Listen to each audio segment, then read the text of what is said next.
beautiful. Loving you, yeah, it's what I search my life to do.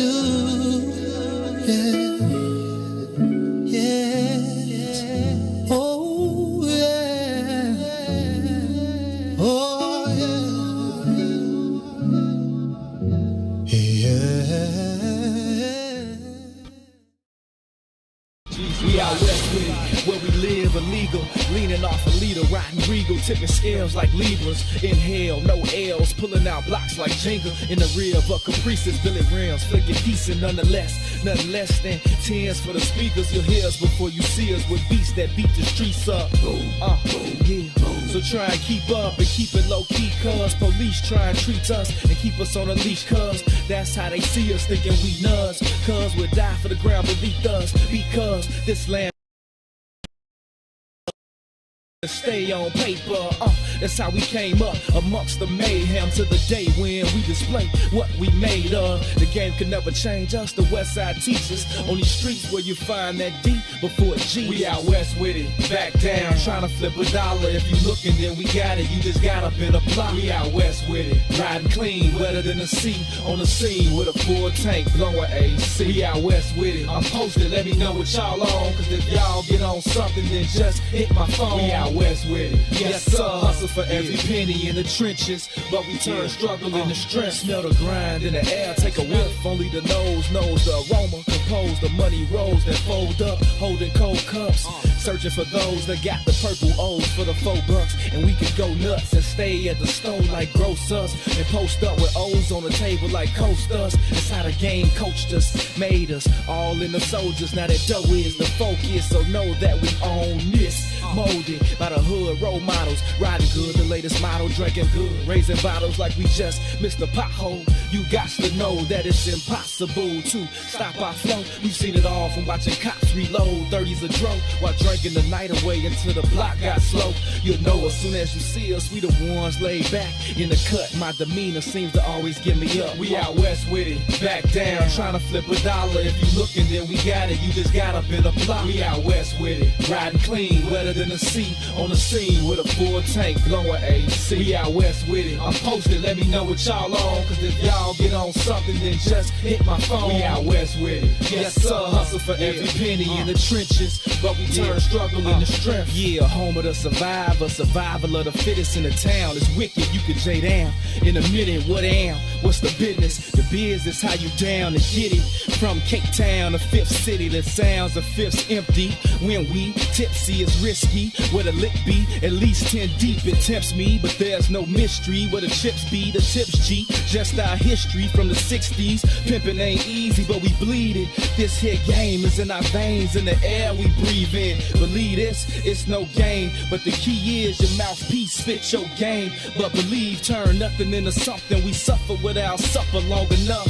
Struggling from summer to summer, the same place where the dope is sold. It's home to the Oprah show, the same place I know is home. We out west with it, back down, trying to flip a dollar. If you looking, then we got it, you just got up in a block. We out west with it, riding clean, wetter than the sea. On the scene with a full tank, blowing AC. We out west with it, I'm posted, let me know what y'all on. Cause if y'all get on something, then just hit my phone. We out west with it, yes sir. Hustle for every penny in the trenches, but we turn struggle into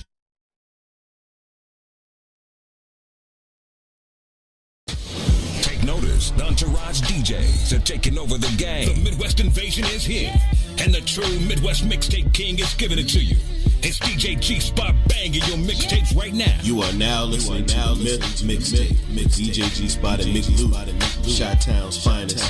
It's definitely representing Southside, Westside, stand up. Yeah, they honor my persona. See my coat of arms, cloaked in armor. Live and die by the code of honor. The honorable, known as Mick the Conqueror. My mantra is that of a monster. My vengeance is endless until you extinct like a condom. What you think I was armed for? I'm knocking at harm's door. Molded by the force, call me the Black Mamba.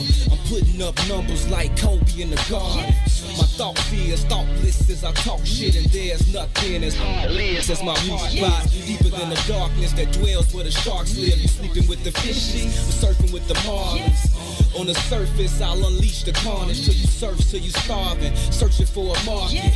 I'm the pit boss, tally up your losses. Your fate is sealed way before the card flips. You marks ain't shit. Topic of discussion, they ain't talking about nothing. Keep their noses in the sump, y'all ain't talking about shit. I hear them wolfing in the whispers, snakes in the grass. We ain't thinking about your ass, y'all ain't talking about shit. Fucking lying, I ain't buying, ain't nobody even trying to hear that dumb shit you kicking. Y'all ain't talking about shit. Find yourself some business, get yourself a life and skedaddle, motherfucker. Y'all ain't talking about shit. Unlike the players, y'all engage in betrayal. So brave, do anything for the day they can slay you. So devious, even if you can't even see the hate. I don't need to plead my case till you please. I seize the day. Feast off your mistakes from the cleanest of plates.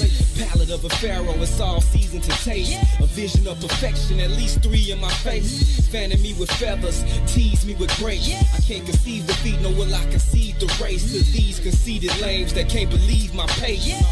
So intrigued by my intrigue and display that intrigues the brain, there's nothing left to say. Hands down, I lure them to attack like cash. Is the allure of a champion with my banner in the rafters. Topic of discussion, they ain't talking about nothing. Keep their noses in the sun, y'all ain't talking about.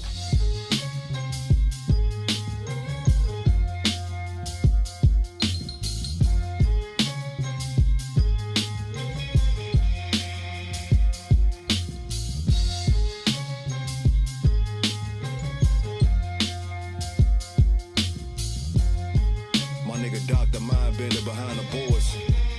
Custom, ain't no heroes or role models where I'm from for us to follow where I'm from. Just some niggas throwing gang signs and hollows where I'm from. They pop pills, sip lean, and bless bottles where I'm from. If you still ain't figured it out, nigga, Chicago where I'm from. Home of some of the most notable women and men to exist. But the only stars niggas on their heads, the fin and the six. Most of us settle, however some intend to get rich. We lose homies and hit the internet to pretend that they miss. We spend link at the corner store, and motherfucker ain't gotta be enlisted in no army or Marine Corps to be going to war. It's gun smoke in the air, and it's blood stains on the floor. We all born poor, but yet and still we feel we born to soar. The beautiful struggle, bodies left blood oozing in puddles. We love to hate like a poisonous dart from Cupid then struck you. Shit, you stupid as fuck if you let the stupid instruct you. Should be using your muscle to build a lucrative hustle. Crabs in a bucket, so when one make it feel like we all did. From the county to Stateville, long stretches and small biz. The clucks chasing they last high. The shorties throw up middle fingers when the low pass by. They ask why we live this way. You couldn't overstand it unless you had to. Faggot police harass you, so-called homies will blast you. Her message to out-of-towners written in blood. Don't take your dumb ass to the hood if you ain't plugged. Spit with the curse of Capone. You gotta live with all the words you condone, then it's on. They'll kill you dead, then bring the hearse to your home. Back in my shorty days, niggas would put a 40 to your sporting waves. Nowadays, these niggas thugging on phones. How it's nice, I used to play for the Dome. Philly been killing. But when you ball, get you a gun, and be like Ben Wilson, the pin drilling. Fuck how out-of-towners view the shot. I'm out west where every conflict crucial is do or die. If it's war, it's gonna be to the death. It's you or I. I come at peace, but if you touch my body, that's suicide. And my bloodline is niggas that'll kill and move a pie. I got a QP and sold it to my mans at U of I. My pop told me, just get through high school, then you decide. In the shy, it's the 6 to the fin. Choose a side, move and slide. The city don't wanna see you with shit. From politicians to the preachers, hard to see who legit. Sell some seed for you to see green and piece you to fit. It's I am God and the God green who's seeing this shit. Let's go. If you think it's love here, then pump your brakes. This the wild onion, that dark ass city that love to hate. Okay, let's go. Let's show off. I'm from a land where the texts go off. Them gang signs thrown and the heads broke off. We hate you niggas, cause we gave birth to you ungrateful niggas. So on the 6 feet of earth, it's where we place you niggas. It's barely a secret, we move shit, telekinesis. And box niggas like Chevy Caprices. My stress is post-traumatic. All I see is murders and massacres. Cancer patients and catheters. Fake narrators and savages. No horse and carriages. Just funerals, wakes. So stay alive, stay out the way of the unusual snakes. A beautiful place, Chi-Town's the greatest. That's why they hate us. But listen, nigga, do me this favor. Do me no favors, we major. League grounds open. A few rounds smoking. I'm Chicago. It's grilled onions on that U-Town Polish. Ain't no catching up. Be a winner and stack okra. This Chicago, nigga. The inventors of black culture, motherfucker.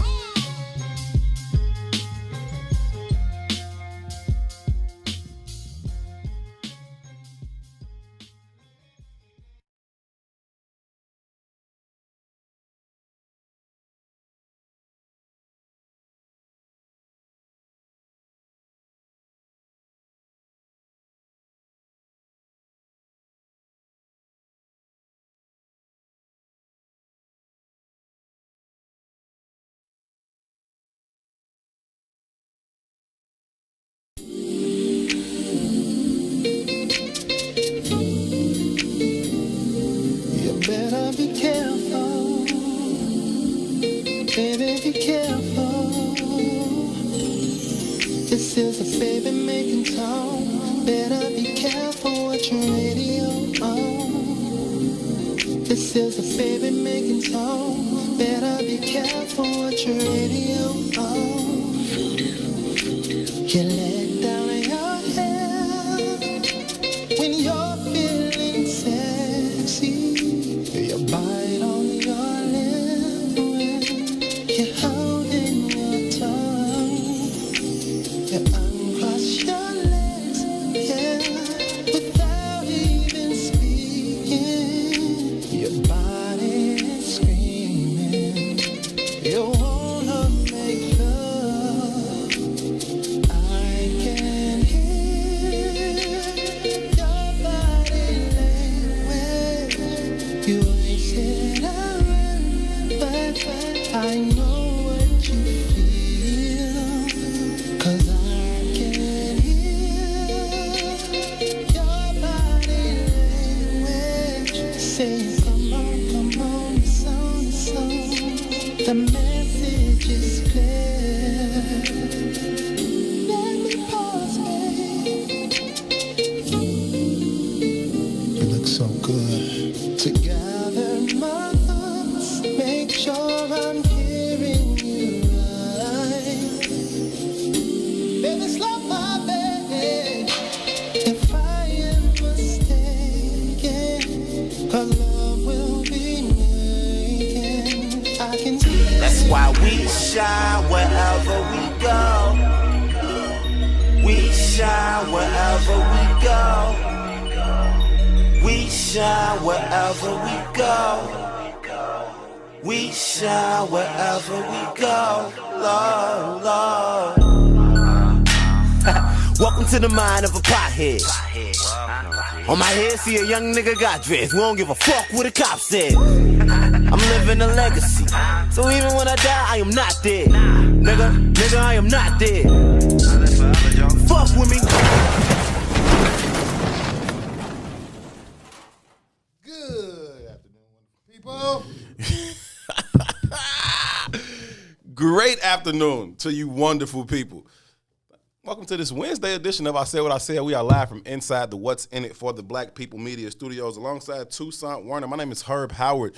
Mondays, Wednesdays, and Fridays, 1 to 3 p.m. we get together right here with you guys and we discuss issues that are currently impacting the black community, how those issues impact us as individuals, but also how they impact us as a collective. And along with your help, we talk through many of these issues in hopes of finding the optimum solutions for how we can overcome said issues. Again, overcome them as individuals, but perhaps more importantly, overcome them as individuals. Thank you all so very, very much for choosing to be. You messed up on your intro. Just want you to let you know that. That's good. I'm glad to know you listen now. I had to pay attention.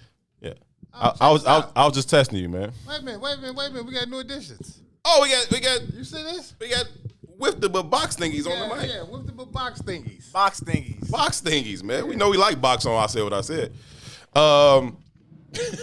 Jesus. Hollywood. Hollywood. I don't like this. Now I can't adjust it, though. That sucks booty. You can adjust it. It's the same way, bro. No, You it can won't go still down. adjust it. It won't go down any further. Because it's all the way down, my bro. Down. Yeah, that's You can bend it down. this one You comes let your down seat more. down? Is your seat down? Yes, I that's don't like sitting way up in there like that. You know what I'm saying? You can't fix his problems, G. Like, there's no way. Like, Yes, bring the seat down, bring the mic down. I.e., I'm happy. It's very simple fix to this. Anyway, we're here to solve the problems of the collective. I don't know what the next line is, but if Herb feeds me the next line, I'll finish the intro. thank y'all so very, very much for choosing to be a part of the conversation. As always, Yeah. And that's how it goes. as always, your opinion is valued and appreciated. Anything you add to the conversation, feel free to do so. We will read through as many of your comments as possible while we go through the show. We would kindly request you please take a quick second to share the broadcast. Don't break the box. Sometimes we try. Sometimes we give it our best shot at breaking the box. Yeah. Please share the broadcast. Right? Share it in your personal page. It's just going to be problematic. Share it in your personal network. Absolutely anyone that you think would add value to this conversation or find value in this conversation, we welcome them to be a part of it because we believe that the more like-minded individuals we can get to be a part of it, the better the opportunities we have of reaching those aforementioned solutions for the Collective. So please, if you will, be so kind and share the broadcast. Again, this is, I said what I said, it is intellectual thuggery. Usually at its finest, sometimes at its most chaotic. Nonetheless, it's intellectual thuggery, and we appreciate y'all for being here. My name is Herb. His name is Two. What's happening, good brother? What's up, family? I'm blessed and highly favored. That's what I'm talking about, RO double. The box will be just fine. Might walk a little gingerly tomorrow. In the words of the poet laureate Usher, that's what it's made for. That's what it's made for. You know what I mean? Usher got a residency in Vegas. Oh, look at Usher. I might go out there and catch one of those. I don't know which hotel he's gonna be at or whatever, but he got a residency in Vegas that's gonna start at some point this year, and a lot of people are excited about that. Yeah. Where you got Usher at on your like solo male vocalist all time list? Is he on that? Is he top 10? I don't have a solo male vocalist list. So what would you say about people like Joe Jack or the artist formerly known as, that's what I call Michael Jackson, I'm sorry. Oh, okay. Who the hell is Joe Jack? His daddy. I mean, I know it's Joe Jack. I was like, damn, he got a singing career? No, so like Michael Jackson, Prince, Big Luther, Teddy Pendergrass, Brian McKnight. Prince is first. I don't really like Brian McKnight like that.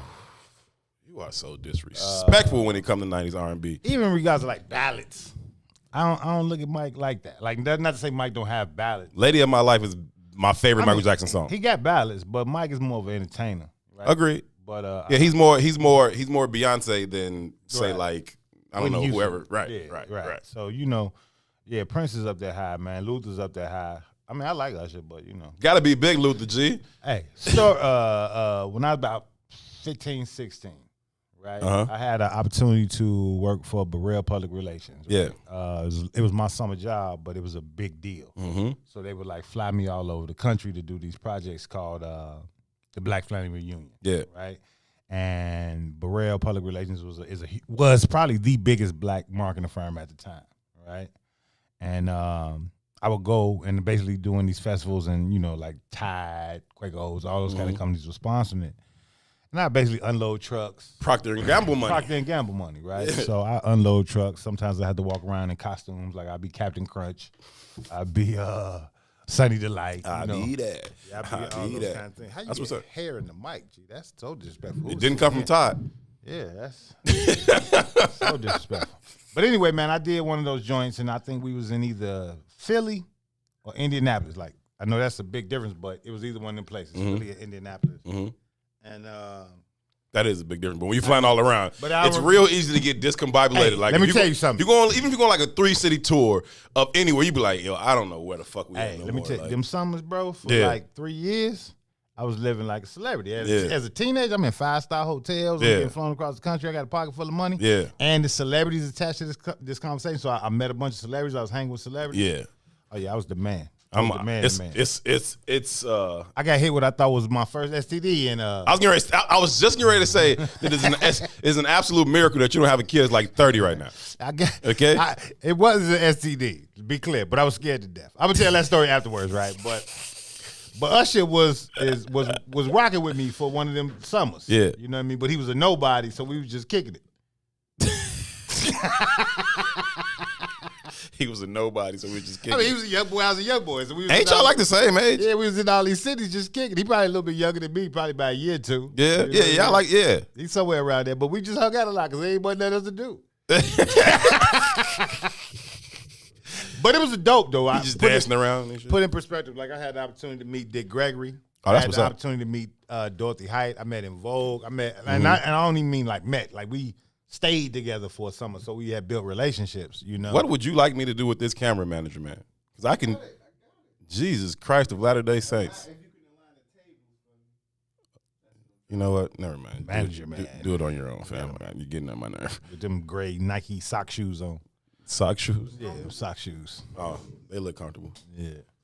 Yeah, it was cracking, man. So for them whole summers, it was a good deal. Had built some good relationships, made a lot of money, had fun. But yeah, one of them times, man, I got caught up in a bad situation. You know what I mean? Mm-hmm. And invited a young lady back to the hotel. And it was always like maybe 3 or 4 of us that was like in our teenage years. Sure. But imagine being a teenager and having a 5-star hotel in a random city. Is that what you wanted to do, my brother? You know what I mean? Yeah. And Yeah. we was wilding, you know. So I got up with somebody at one of them times. Imagine, like, even in the summers, like I used to stay at my grandmother's house. And my grandmother would go back to Kentucky for the whole summer. So I had my own crib for the whole summer in Chicago almost too. Mm-hmm. You know what I mean? Yeah. So I come back from one of them trips and I'm feeling terrible, G. Like, it's the worst feeling I ever had in my life. Now I just got with this little chick. So I'm in my head like, definitely got the HIV. Definitely got the HIV. Definitely got the HIV. But I'm not a homosexual. Sure, you're not a homosexual. This is not funny, but it's funny. Because this is just how young people think, right? So definitely got the Definitely HIV. got the HIV. Definitely got it, right? 100%. 100% got it. 100% right. And I'm scared to tell anybody. Of course. You don't just offer that up. Right? I got the HIV. So I'm getting sicker and sicker by the day, right? It's so bad. You see the HIV commercials now? No, I don't.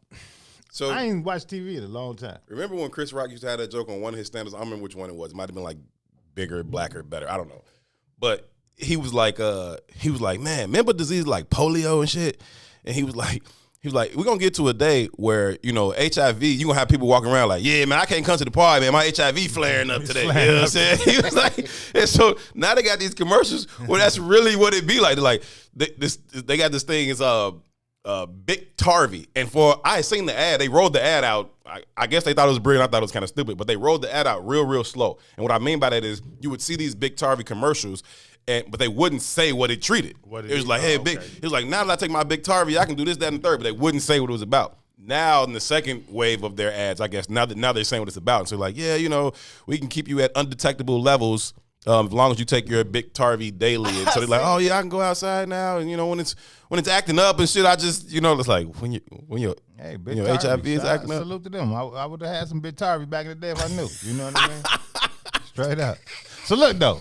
Definitely got the HIV, you know what I'm saying? I'm running around here like this shit. I'm about to die, right? And mind you, I'm dolo. My grandmama gone, my parents live on the other side of town. And you about to die from AIDS. And I'm gonna die from AIDS. I'm in the house dying from AIDS every day. You know what I'm saying?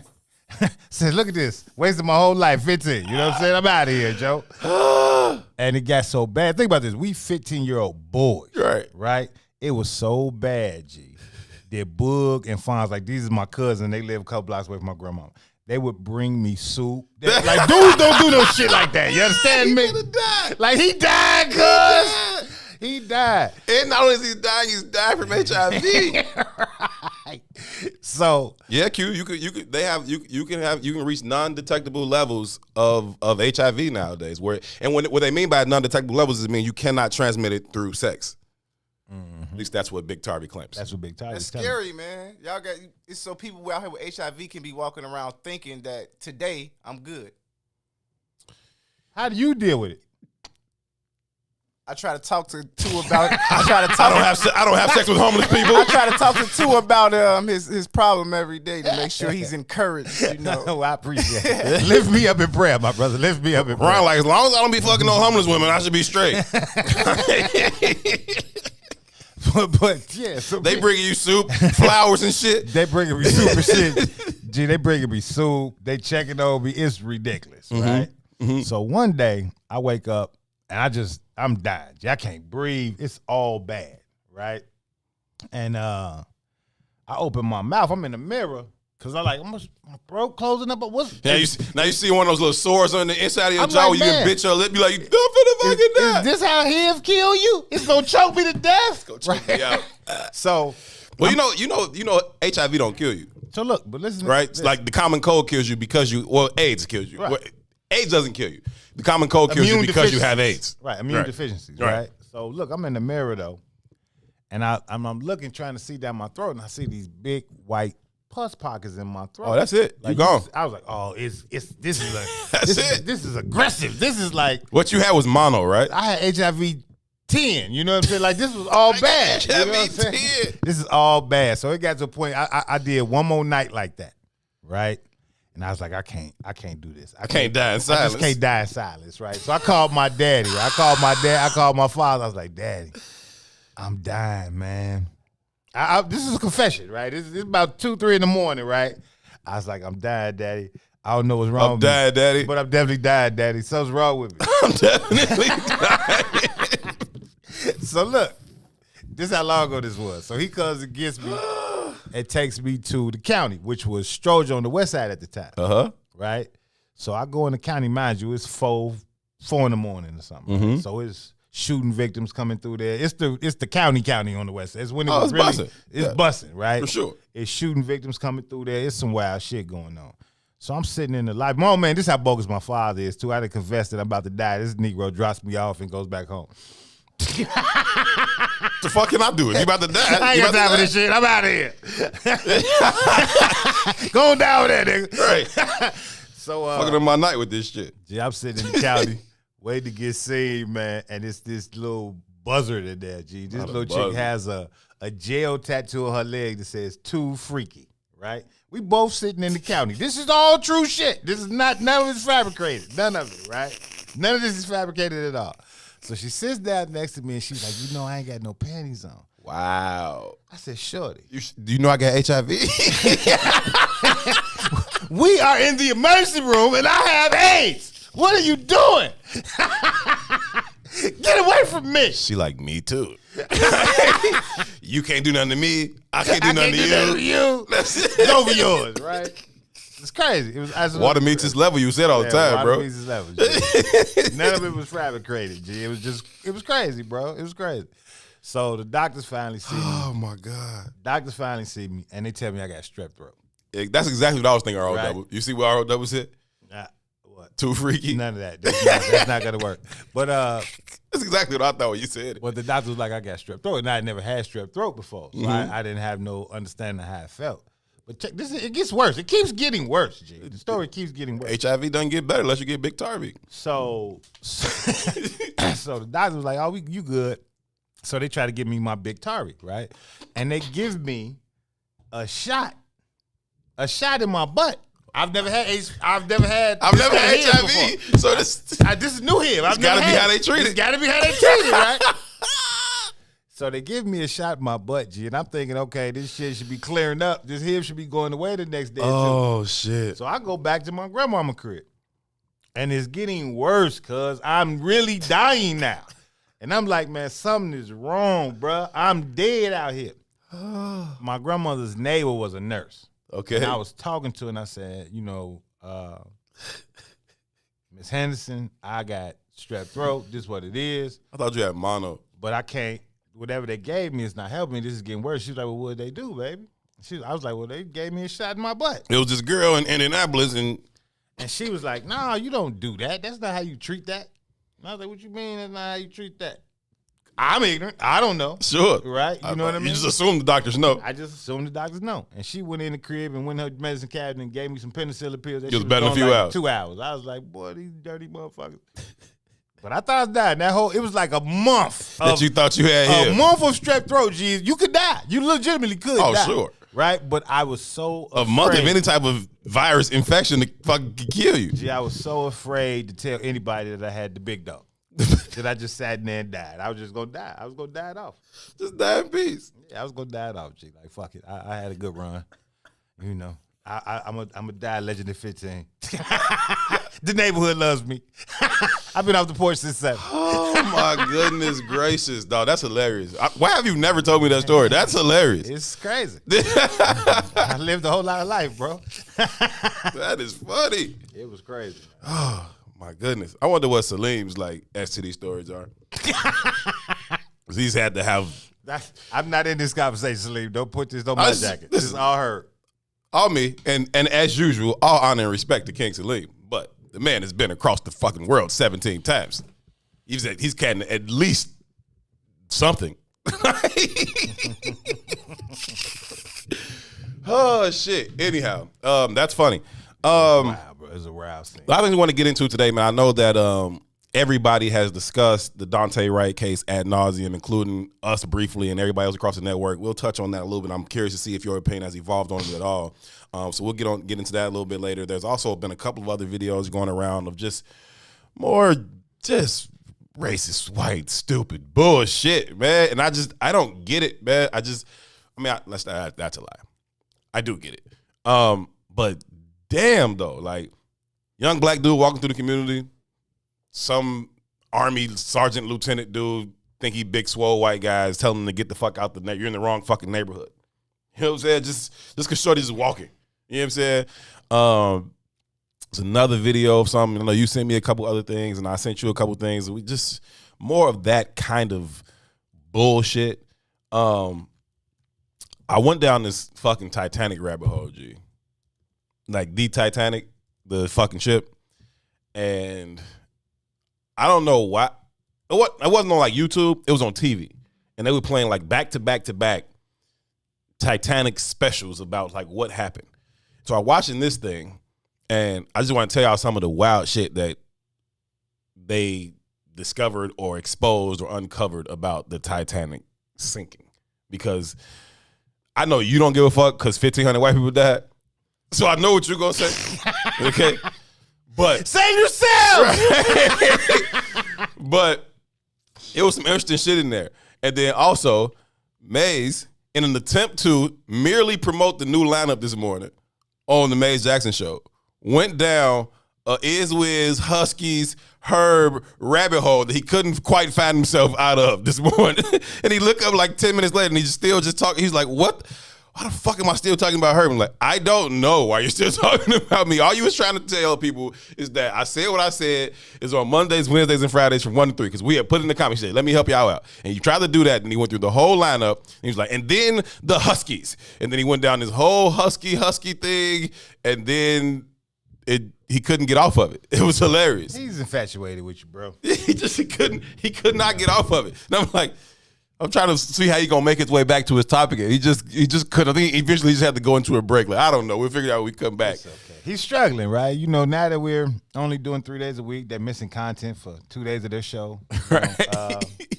You don't know what to do. You know what I mean? He's just trying to find his place in the world. You know what I mean? Hey man, just call us if you need some help, man. Just call us, or just talk about us for 15 minutes again, like this morning. That works too. You know, elongate our conversations, man. Just you can stretch these out to 5 days. It's okay, bro. It'll work for you, man. Yeah, I believe in you. It'll work out, man. I believe the children are our future. So anyway, listen, G, this Titanic shit. I'm sitting there. I don't know, one of these days where I've just been recovering since Sunday because I've needed to recover ever since Sunday. So I'm just sitting there fucking recovering. I'm watching this Titanic shit on TV, and it's like called Titanic, like Mysteries Uncovered, Mysteries Unsolved, and then the truth about Titanic. It was like 3-hour-long specials, and I watched them all back to back to back. First of all, the technology that they have now to be able to recreate this shit is unbelievable. I think the images more than anything is what had me stuck. Like they were using these fucking 3D images to literally recreate the whole entire thing. And it was raw as fuck. Like they had this empty warehouse, like a hangar, like where you see like private jets and shit like that, like an empty warehouse like that. And they literally constructed the entire fucking Titanic in this warehouse, but like digitally constructed it. Like it's not actually there, but it looks like it's there, and they can walk around it, and they can touch shit, and they can move shit and put shit back. It was raw as fuck. But anyway, what first caught my attention about this whole thing, what first tweaked me about it was I saw them taking this like small blimp, like a Goodyear blimp type thing. They take this small blimp all the way down to the ocean floor to the wreck site of the Titanic. And they're talking about that this is a $2 million automobile and this, that, and the third. And I'm just thinking to myself, as I'm looking at the stuff they're using, the people who are here, all these scientists, all these historians, all of these like archaeologists, all kind of shit, right? And I'm like, we don't got shit else better to do with our resources than figure out what happened to a ship 108 years ago? Like, we don't have nothing else better to do with millions of dollars than to send these motherfuckers down to the ocean floor, right? And so at first I'm watching this like irritated. But then I'm getting into it because they like finding all this crazy ass shit. And what they were trying to figure out was was anybody at fault for the Titanic going down, right? And they narrowed it down to 3 people. Either the captain of the ship, the dude who owned the cruise line, or the architect / engineer who designed the ship, right? one of these three dudes was who they were trying to see if they were at fault. And so they looking at the captain first, right? And on the night that they hit the iceberg, right? And first of all, it was marketed as this unsinkable ship, right? That was the whole marketing campaign. It was the unsinkable ship, and it was that cruise line's response to this other cruise line. You know, it's the Industrial Revolution. Everybody was racing to come out with the best new shit, and so they had these two cruise lines that were like the top two, and it was them and it was the other one, and the other one had just came out with this big, huge ship that was shitting on all of their ships, right? And so this was their response. It was like, okay, we won't compete in like speed. What we'll do is create the biggest, largest, like strongest, indestructible, unsinkable, most glamorous ship ever. But they knew it was going to sink before it left shore. No, they didn't. Yes, they did. No, they did not. Yes, they did. No, they didn't. Yes, they did. Why did they know that? The engineers told them, there were several engineers that told them this would not stay afloat. But because of capitalism and because of ego, they took that shit out anyway. Nope. That's the story of the Titanic. No, it's not. Okay. They built this ship, and it's fucking everything they said it was. It was a fucking tank, and it was beautiful, right? And they take it out. And this is its maiden voyage, the first time this boat has been out. And on its fourth night is when they hit the iceberg. Now, here's where the negligence comes in. All day, right, or at least all evening, because they hit the iceberg at like 10:40, 11 o'clock at that night. Well, you saw something? Yeah, Brandon said the ribbons were faulty before they left shore. They knew it. No, they weren't. Listen, I promise you, 2 days ago, I would have been like, whatever y'all say, because I don't fucking know. I mean, I've been schooled, dog. I'm telling you. School me. Educate me. Like, so they go out and they getting all of these alerts, right? From all of these other ships in the area that there's a lot of ice out here, right? And they getting them the Morse code messages and shit, and they getting all these messages that's like, yo, ice, ice, ice. Slow down, look out. There's a lot of ice out here. They got one of these messages at 7:35 p.m., right? Again, they hit the thing at like 10:40, 11 o'clock that night. These motherfuckers on the Titanic, they got the message that said ice. They literally responded, because I guess they had got tired of hearing the messages. They literally responded back, shut up, y'all fucking with our line of communication. You know what I'm saying? Like, told them to shut up. Some more ego. You know, some more ego shit, right? We are in the unsinkable ship, fam. We good, okay? Fuck that ice. Okay, cool. Here's the thing. It's nighttime, right? And it was the most this is meteorologists talking and shit and things, scientists and shit. And they like, it was a most unusual night. And what was most unusual about it was that there was no moon out that night. There was no moon, and that's usually their source of light out there, right? So there's no moon out there, and so the ocean is literally black, pitch black. Mm-hmm. It is pitch black. You can't see shit. Like, you walk in a fucking closet and turn the light off, it's pitch fucking black. They can't see out in front of the ship. And not only that, right? Not only is it a most unusual night because the moon is not out, it is also a most unusual night in that the seas are inexplicably calm. Like, really, really calm. Like, not fucking moving, no waves, calm. Why that is significant is because even if it's pitch black and you can't see an iceberg in the middle of the ocean because the moon isn't out, what the trained eye can recognize is that the wave activity around the base of the iceberg. And that's what they look for. They can see the wave activity around the base of the iceberg. They don't know what's right there, but they can see for a big ass space around something, there's a lot of fucking wave activity. There's something right there. But the water was so fucking calm, there was no wave activity. And so they literally are out there blind as fuck and ignoring warnings of ice. And they also did not lower the speed. The captain remained at top speed even though he had got the warnings of the ice. And he couldn't see shit. He still was like, fuck it, full speed ahead. Mm-hmm. Now, they were saying in the thing that, this isn't all that uncommon when they hear about reports of ice and all that, because the captains at this time for these ships, again, this industrial race and all this, they were under immense pressure to stay on schedule, right? More than anything, get this fucking ship to whatever port it's supposed to be at on time. And so because of the immense pressure to stay on time, they was like captains often would not reduce speed. So he doesn't reduce speed. He can't fucking see. They got the lookouts out there, but looking out for fucking what? You can't fucking see.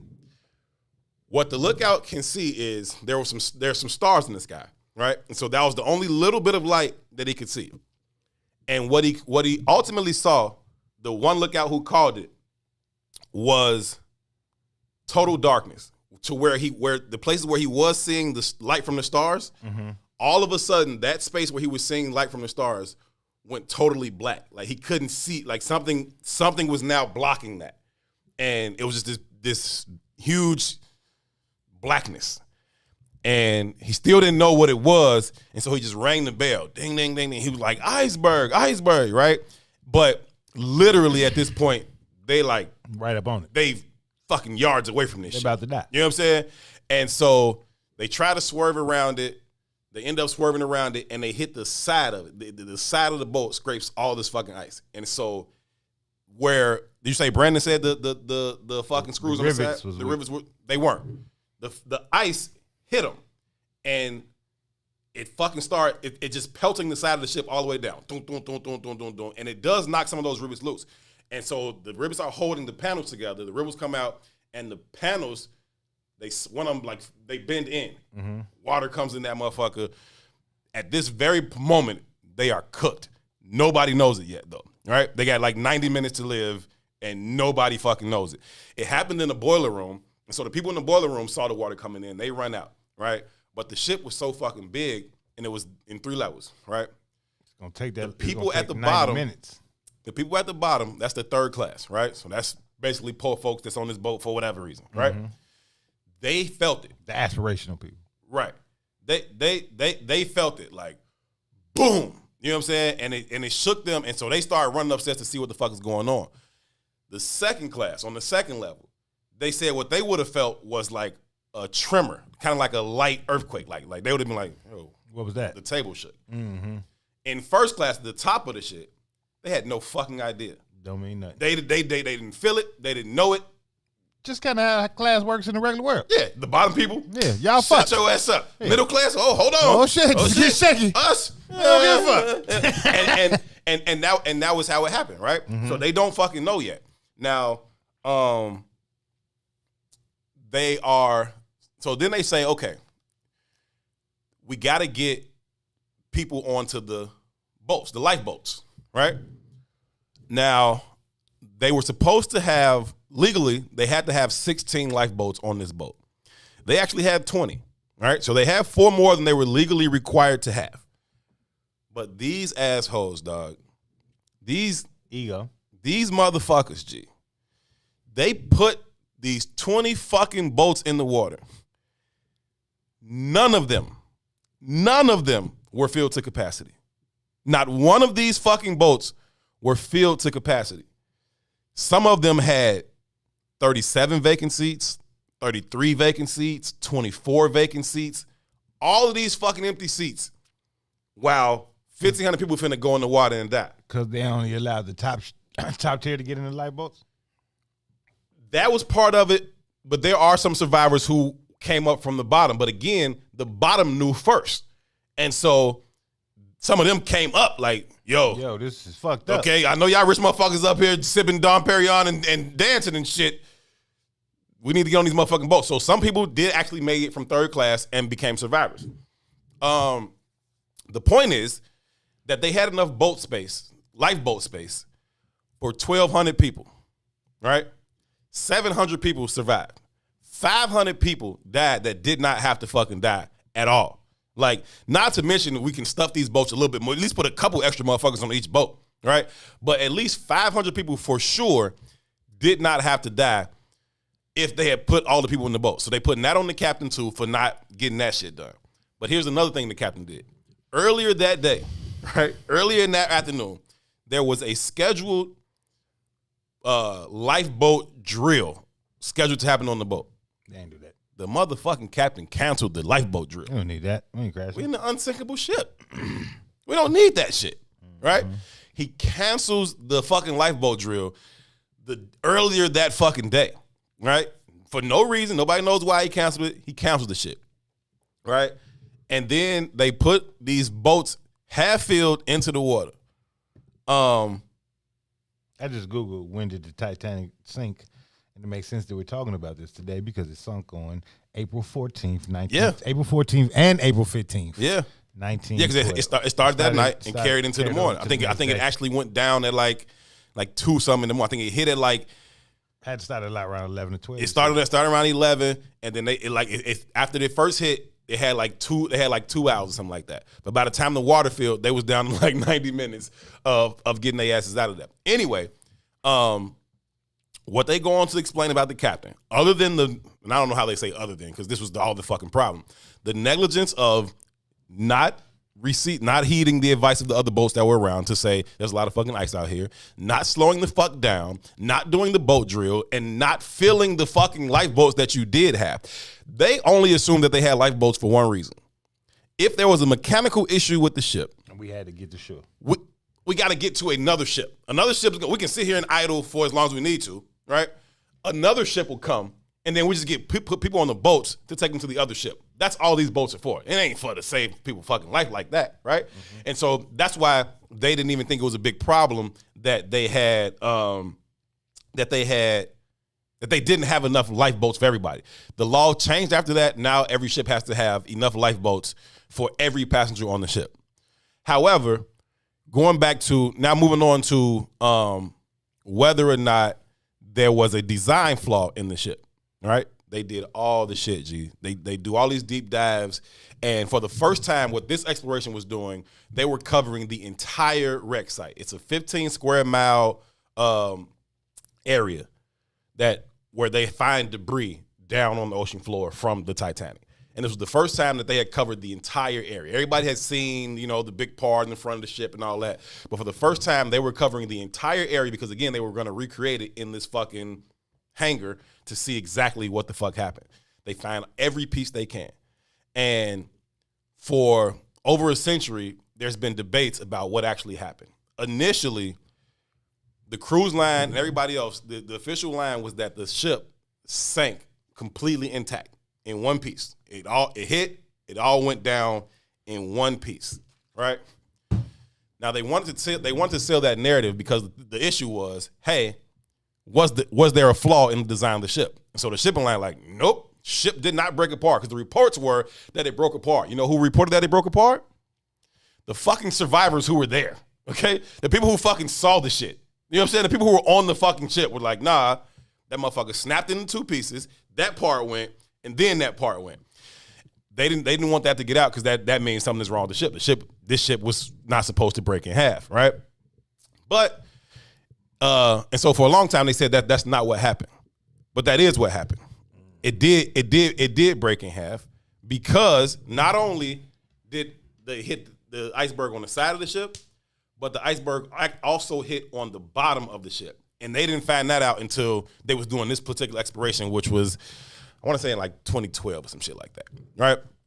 And so they doing this exploration, and that's when they found out that, okay, no, without a doubt. Well, they had found that out in 85, that it actually split in half. But they confirmed how it split in half and why. Because they found all the fucking pieces, including the 2 pieces at the very bottom of the ship that hang off I forgot what it's called. They hang off the very bottom of the ship on either side of the ship, right? And they found these motherfucking pieces, and they can see the damage on those. And they like, yeah, it hit on the bottom too. That's how they explain how it hit the ice, how the rivers broke? Right. Okay. And so it hit the bottom. And this is how strong this motherfucking thing was. So they had one of the theories was that the ship had let me show you. You got to drink water to show it? Mm-hmm. Oh, okay. So I guess we're going to have another one of these stories 10, 20 years from now about the Twin Towers in New York. So the bombs that went off in them buildings. Yeah, the bombs that went off in the basements. That was 100% implosion. That was 100% implosion. But anyway, listen. Fahrenheit 2022, They had initially thought that it hit and then it folded on the bottom, right? It folded on the bottom like that. Mm-hmm. And I know you don't care. I've always known you don't care. I knew you didn't care when I started. Most of y'all don't care. But I'm very fucking intrigued, and so I'm telling y'all anyway. Yeah. Or, you know what I'm saying? But anyway. Yeah, finish your story. Let's go. I'm going to. Cool story, bro. I'm going to finish. Don't even worry about it. Don't even worry about it. I'm already intrigued by it. I'm going to keep going. They thought it folded like this, right, from the bottom. And so that was been the theory for a very long time. And so they was like, if it folded like that, then this idea that it broke in half the other way wouldn't really make sense. And so this one scientist was like, he was like, listen, don't believe none of the shit these people been telling you, right? He's like, I believe the steel, right? They found all the steel at the bottom. He's like, the steel will tell you the story. He's like, the steel ain't got a reputation to maintain. The steel ain't trying to keep a theory alive for 100 years. The truth, right? The steel ain't forgot. The steel is going to tell us what happened, right? Mm-hmm. And so he said it didn't bend at the bottom. It actually collapsed in the top.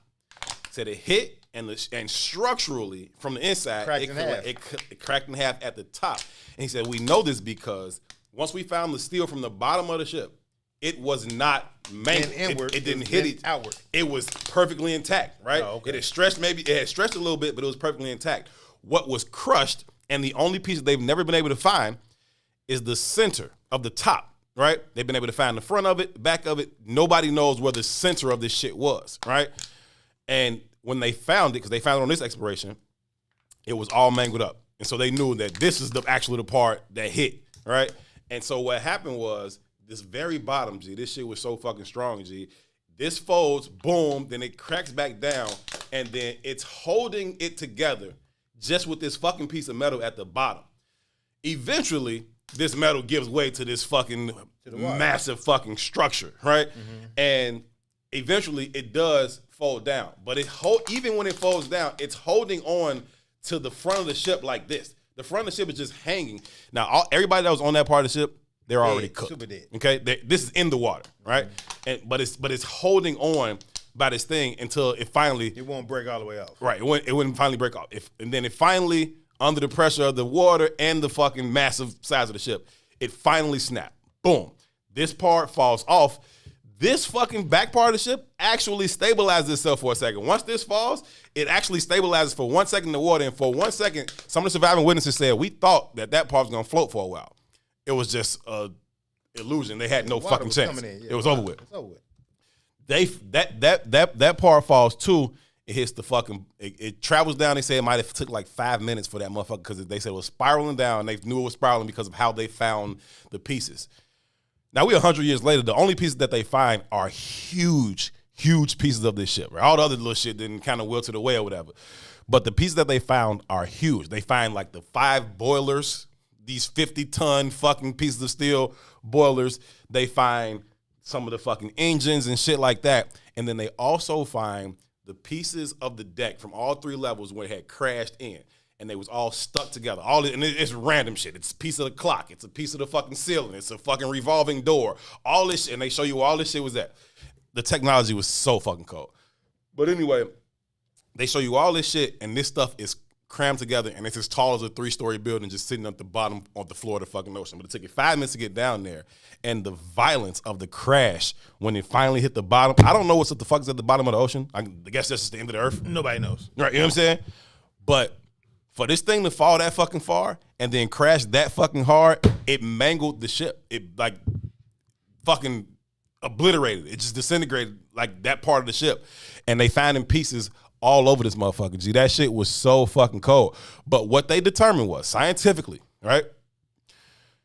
Not only was there nothing wrong structurally or with the design of the Titanic, that it performed better than any other ship would have performed. Mm-hmm. There have been other ships that have sank since then, including as recently as like 2013 or something, that one ship had sank. And what all those ships do is they fall on their side, right? They fall on their side first, and then they fucking sink. Which, for all the new laws and shit that say you got to have, enough lifeboats for everybody on the boat, it don't mean shit if the boat falls on its fucking side and half of those boats are inaccessible any fucking way. They said that the Titanic actually performed better than any other ship would have performed in under those circumstances. They said no ship could have sustained, could have withstood the fucking damage that fucking ship went through. No ship. So it wasn't a design flaw. And the ship line had done everything it was supposed to do in terms of meeting all the legal standards and getting all the boats and all that shit. Except the fucking cruise line owner, he was on the ship. Oh, okay. He was on the ship. Did he get in the lifeboat? You better fucking believe he got his goof ass in the lifeboat, okay? He got in the lifeboat. The captain did not. The captain went down with the ship. But a lot of people think he committed suicide because he was just, it was oh, this is all your fucking fault, fam. Like, all of this shit is your fucking fault. And they like the destruction of it, you can't even imagine. Because at the very, very end of it, the last part of the ship went in straight like this, right? Motherfuckers is straight up in the fucking air, dog. Mm-hmm. All of that shit is falling. All of the, you know, super glamorous, valuable shit. Big ass clocks and stoves and all that shit is just falling on motherfuckers. Crushing people. You know what I'm saying? Mm-hmm. And it was bad, bro. That's got to be a horrible way to die. That's got to be fucking terrible. Not only that, G. All of the boats that went in the water, 20 of them that went in the water, and I told you none of them were to capacity. Not one single boat. There's not one report of one single boat coming and swooping anybody out of the water. Not one fucking boat came close to, like, get them out of the water. Yeah, fuck them. Not one, G. There's not one single survivor that says, I survived because the boat came and got me. Not one. There are a couple of people who said I survived because I swam to a boat and put myself up on a boat. Nobody says the motherfuckers came and got me, G. They watching these people freeze to death. And then they telling their stories like, by the time the morning came, when his other boats was there and shit, it was like all you see is frozen bodies. Frozen bodies all around you. Leonardo DiCaprio in the movie. Frozen bodies all around you. He couldn't pull his ass up on that piece of wood. You're so stupid, Rose. Rose, we in rotation, shorty. You tweaking. You full of shit, Joe. Yeah. All this great love story. Rose was a piece of shit. Okay, fuck Rose. Okay, like that's terrible, Rose. This the love of your life. I love him so much. Let his ass freeze to death. Boosie, I'm sorry. I'm sorry, Boosie. What's Boosie say? Why am I still talking about this shit? I'm sure that I ain't even reading the comments, but I'm sure they're like, why the fuck is he still talking about this shit? It's probably when people were standing at my fucking birthday party. I was giving that long ass speech. Like, why the fuck is he still talking about this? Shut the fuck up. I don't know why nobody told me to shut the fuck up Sunday, but anyway, the people who hit the water and still survived, they described it as like being stabbed with like 1,000 knives all over your body. Talking about how cold the water was. G. Piercing cold, G. It was cold enough to freeze the ocean into humongous fucking ice blocks. Your body ain't supposed to be in that motherfucker. You know what I'm saying? And they just watching these people fucking freeze to death, G. The humanity, the lack of humanity on all of these people. One, to put those boats in the water half filled, and then two, for not one single boat to scoop up one single person, G. I know y'all in shock. I know y'all scared. I know it's dark out here. But fam, what the fuck? You know we know more about outer space than we know about the ocean? Oh yeah. That is a untapped world. It's a whole nother fucking world down there. We don't know what's going on. For all the shit that these marine biologists do know, they willingly admit to you that there's way more than we don't know down there. They find new species. So low. They can only go so far down. The weight of the water will crush them.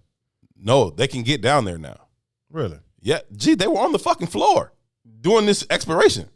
I think it's different. It's certain places that go. It's different depths. Like you can't. Oh yeah, there are different depths. They can't even imagine the bottom. But what they also have though now, because so there were two different explorations to this thing. One of them were people going down in these little fucking blimp things. Another one was these things they were calling automated. So what? Sadiq is a fool. What'd he say? Talk about Ron. Break, please. Break. Whatever. Anyhow.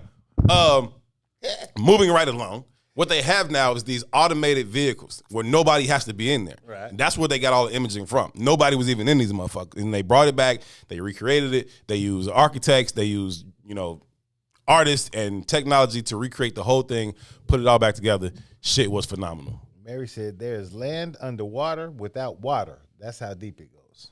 Yeah. It's crazy down there, dog. It's a whole nother world. But I watch all that fucking. I like all the wild shit, like all the animal shit and marine shit and jungle shit. I be watching all that shit. And they got technology to go down there and see that shit. It's bananas. That ocean story about like just genetics and how it works, man. Like when you start to understand, like most of the animals down there are translucent. Mm-hmm. Most of the fish are like they're see-through. You know what I mean? They're all born blind because there's no need for eyes. See for what? Right. It's just it's amazing to think of the science of that part of it, right? But getting into science so we can transition. Sure. You understand me? Sure. We wanted to go into. I know how bad y'all wanted to know that shit. Yeah, y'all can transition after the break. Yeah, that's fine. Hold on, manager man. We're gonna get. I want to dive a little deep into this Dante. I see what you did there. You Dive a little what I mean? deeper. I like it. Yeah, we're gonna dive a little deeper. Stand on ocean. You see how that works? I see you. I'm getting better at this. I see you, bro. You know, in regards to the science of it, though, and the science of genetics, though, I was really trying to go. I want to explore this conversation around Dante Wright in contrast to the HBO documentary of Elimination of the Brutes, because I think it is a scientific correlation between what we're experiencing today and just who white people really are. And it kind of goes back to what the brother Mac Glover was saying about they're not really man, they're mankind. These are they like super predators, and we don't recognize what we're up against. So let's go to a break, manager man. Y'all ready now? You sure you ready to push the button? Come on, push the button. WIIFTVPN.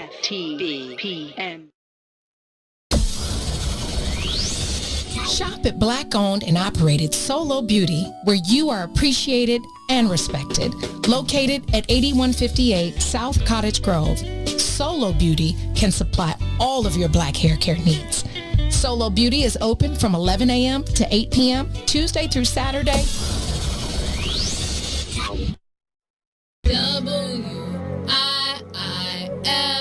WIIFTVP, media's just for you and me. WIIFTVP, media's just for you and me.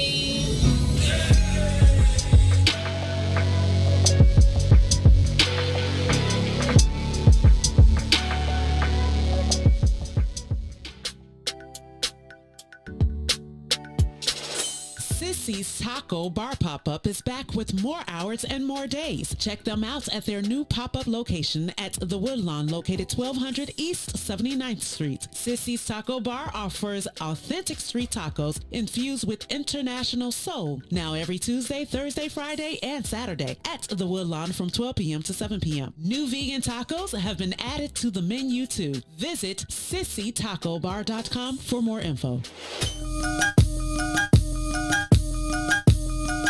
All day. Oh, oh, whoa, oh, oh, whoa, oh. Check it out. See, while you was on the corner trying to scrape up pack money, I was driving 80 stack trucks off rap money. I'm back money. If you want it, come to the hundreds and ask for me. Meet them OGs that'll blast for me. I'm right here. Ill Adidas, $400 jeans on me. Itchy with no safety, a loaded magazine on me. Southside, that's as wild as it gets. And no, I never sold crack. That's some house nigga shit.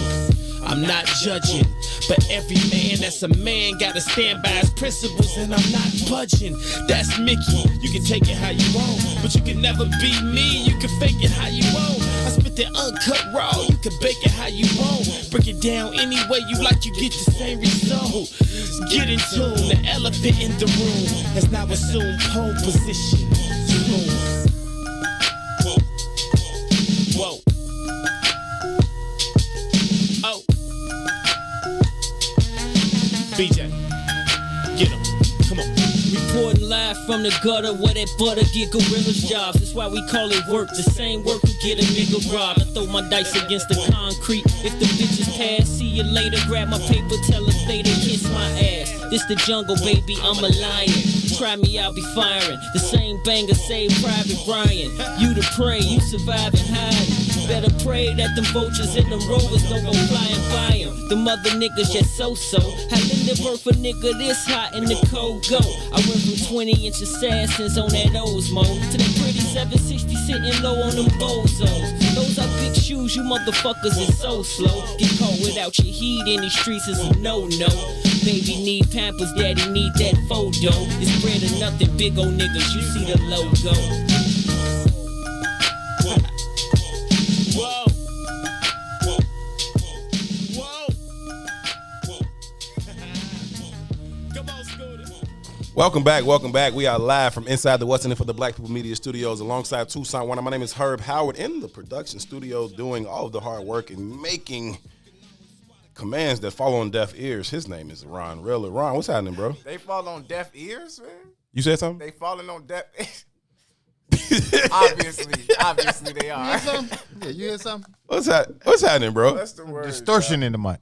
Hey. I thought I kept hearing something. So, what's going on? I don't really like birthday cards. Okay. And I don't really like them because Ron gave you a birthday card? Ron gave me a birthday card. I don't really like them because he's such a fucking cancer. Not that there's something wrong with them. Nigga, you. Not that there's something wrong with them. It's just hey, that, bro. It's just that you sit them on My heart, your heart, we're hearts. You know I know you gay.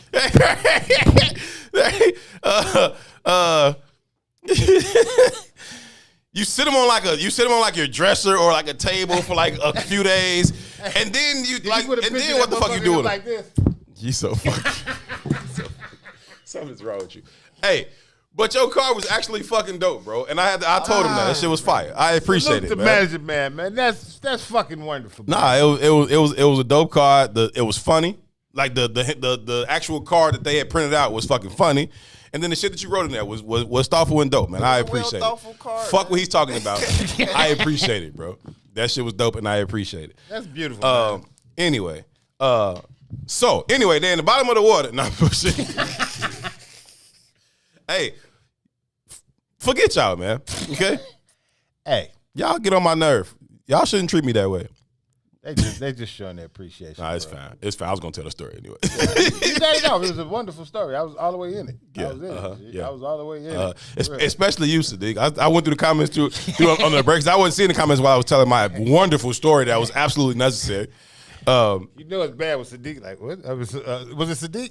Sadiq said, "What did he say? Ron, make an executive decision. Go to break." I think that was Adrian who said that. Everybody was on it. Adrian, Boosie, Sadiq. Everybody was like, "Yo, shut the fuck up." That's okay. Ron is so thoughtful. You see the comments? They love him, Ron, manager man. That's beautiful, man. I appreciated it, man. So that's really all that matters. So check this out. You got me hooked up over there. And I saw a video. Man, I got you now. You got me on the road. I got you over here now. And I saw a video from the speech that I gave, not the long, stupid-ass speech I gave at the party. The long, stupid-ass speech I gave back at the house at the after party when I popped the bottle of champagne that you had brought. Right. Why did y'all let me do either of those fucking speeches? Both of y'all, everybody should be like, shut up. I was way too drunk at that time to be talking. But if you're ready, sir, we can begin this show. So I want you all's assessment of what's happening here in this video. This is Dante Wright's aunt speaking in Minnesota. We good? We good over here? Yes, sir. Say his name! Dante Wright! Say his name! Dante Wright! They murdered my nephew! She killed my nephew! Listen! Every pistol, every taser, it has a safety on it. It's snowing out She there? saw that she had to release that. It ain't Minnesota. I don't doubt it. I watched that video like everybody else watched that video. That woman held that gun out in front of her for a long damn time. A long damn time. Yes, she did. Yes, she did. My nephew was 20 years old. Tell him 20 years old. I don't care what nobody got to say about him. He was loved. Yes. He was ours. That's right. He came from us.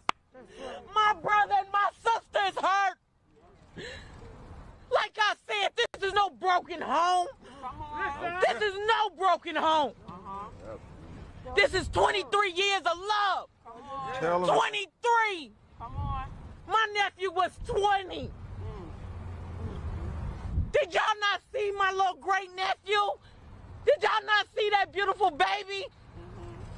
He is fatherless. Not over a mistake, over murder. Come on. That's murder. Murder. Say his name. Dante Wright. Say his name. Dante Wright. I wear this shirt. And the craziest thing is to find out that my family has connections to this man, to this family. Yeah, that was wild to find out, His too. girlfriend was a teacher for my nephew. My Lord.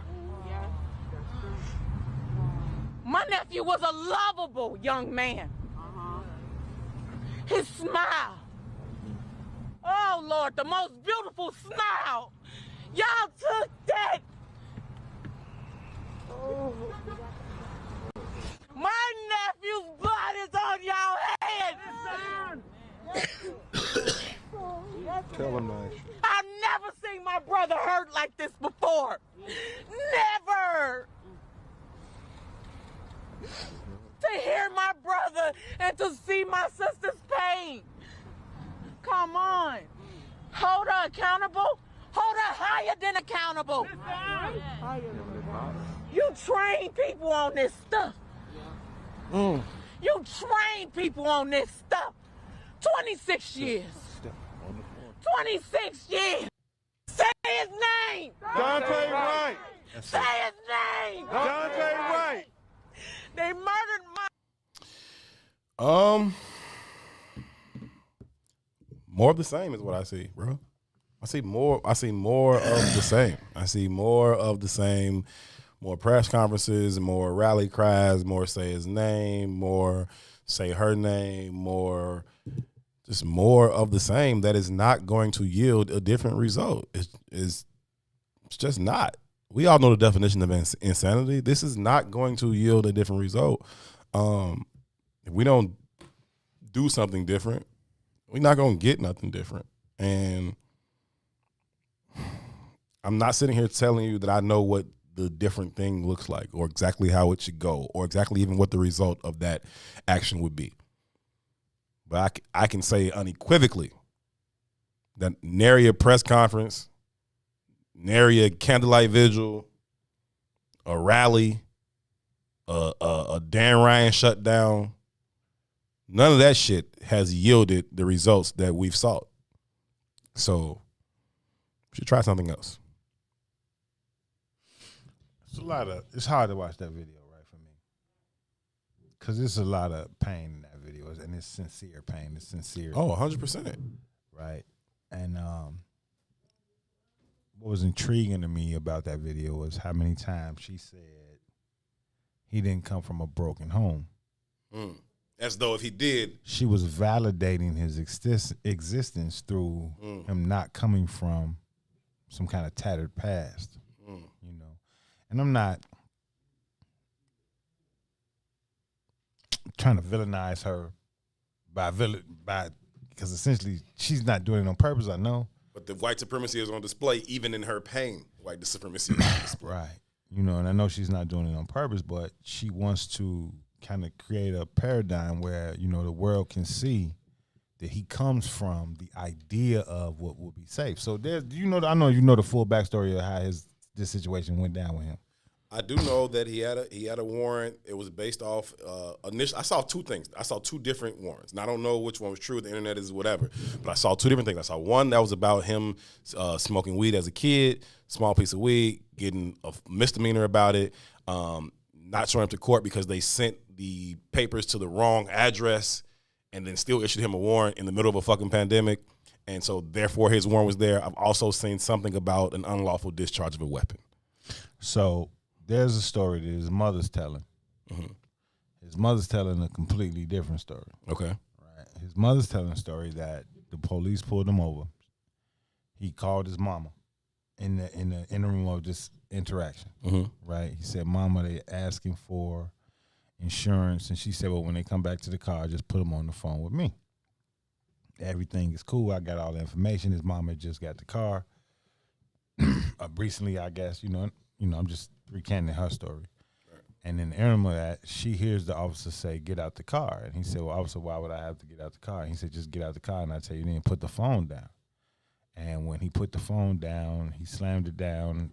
Well, this is how she's recanting the story. The phone came down hard, and she kept calling back because it hung up on her. And by the time she got back through to his girlfriend, the girlfriend responded that he's lumped over in the driver's seat. He's been shot. He's unresponsive. And then she said she heard the police telling her, the girlfriend, to hang up the phone. You know, it's tragic, right? How far did the car go before it crashed? I don't know of any crashing. Well, he got back in that car, and that car rolled. I don't know. Okay. I don't know the scope. I'm just recanting what the mom's story said. And from my understanding, it was a routine traffic stop. And the reason they stopped him was because he had air fresheners hanging from his rearview mirror. Right. You know what I mean? I've had a cop use that as an excuse for pulling me over before. I knew it was complete bullshit. I was extremely pissed about it then. Mm-hmm. But I've had a cop tell me that before. Of course, this was in fucking deep southern Illinois. Mm-hmm. But it's essentially implicit bias, right? She's a training officer. She was on a training mission. She was training another police officer. Mm-hmm. And just a lot of interesting stuff about this situation, right? Also heard about expired registration. Yeah, so, it's a lot that you're going to hear, right? And I don't know what adds up to the truth, but I just think it's interesting how Auntie projected this narrative of how good of a kid he was.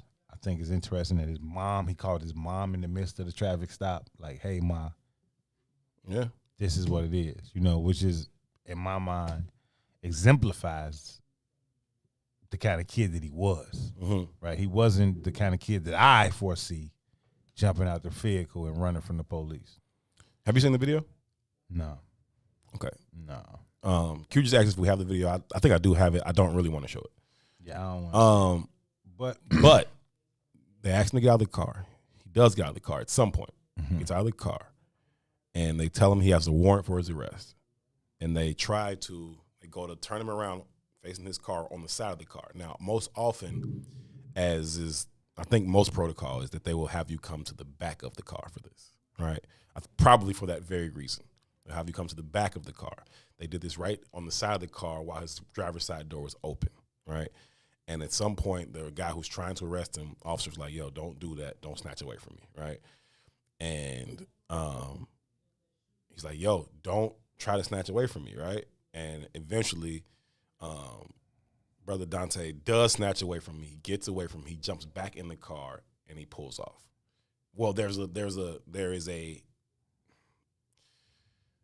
fucking altercation, right? A physical altercation with them trying to stop him from doing that, right? And then that's when she's yelling taser, taser, taser. That's when she shoots him. Car rolls away. She looks at the other cop. She says, "I shot him." And that's why I was saying that how far did the car go before it crashed? Because the car, he jumped back in the car. They fought over him getting out the car. She shot him. Car rolls away. Yeah. So, I don't know, bro. So it's a meme that I saw that I thought was interesting. And it says, a white lady said he whistled at her. Those Skittles looked like a gun.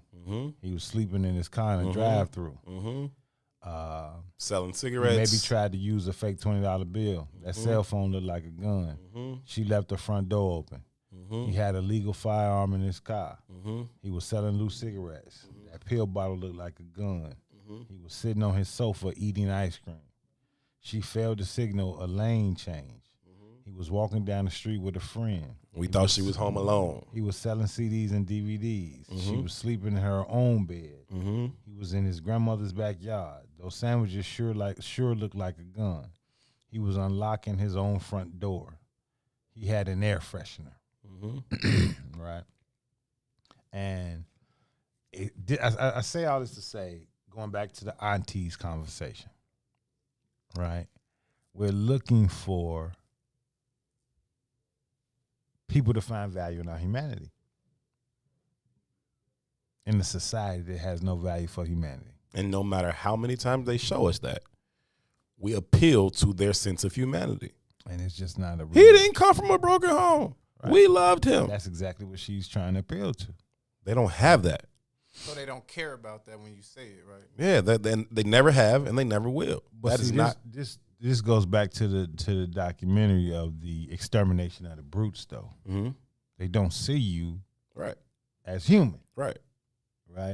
They don't, and this has been the history. Right. This has been the trajectory since the jump. Right.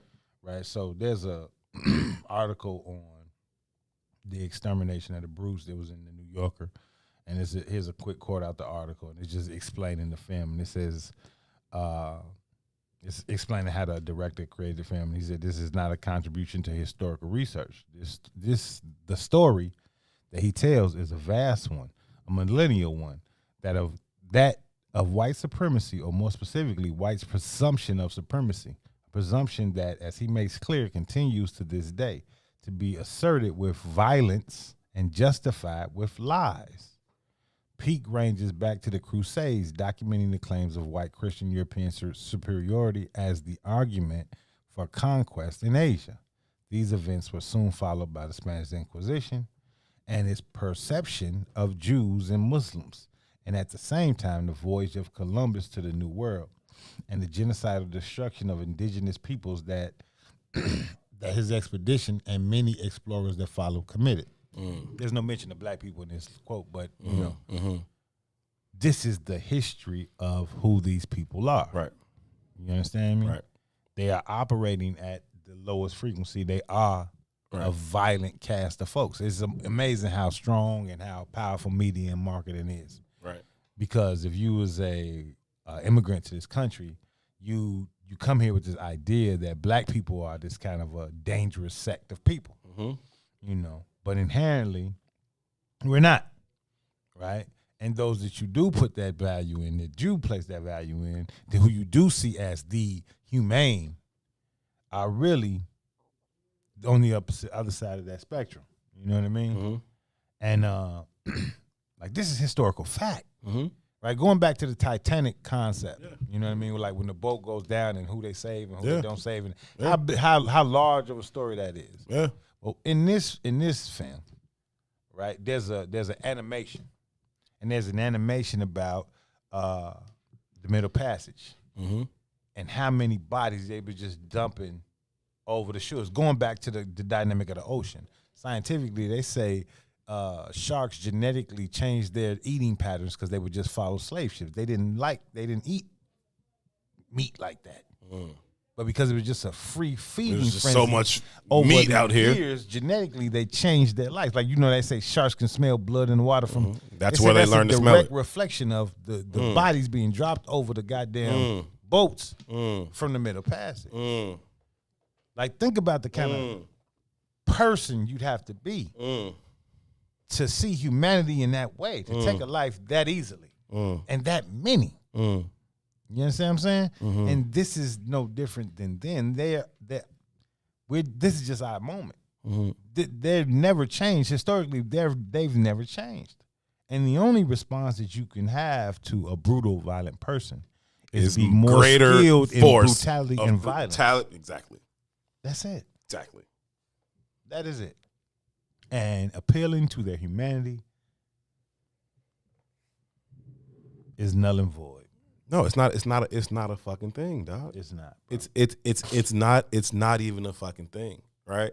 And when you see it play out that way, and yet you still have people trying to appeal to their sense of morality, their sense of humanity, it at some point it begins to irritate me. It really has begun to irritate me. It's like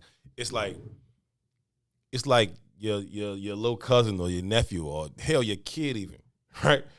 Or maybe you're dealing with a different way on some personal shit, but whatever. Little kid in class is steady getting picked on, right? Fam, we can do it we can do what we can, right? We can watch and we can do this and we can call these.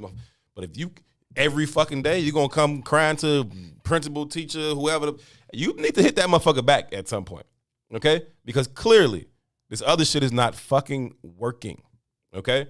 And you learn that as a shorty. Like, okay, cool, you come tell me, but don't be letting motherfuckers out there pick on you, though. You better hit his ass back. Like, that's...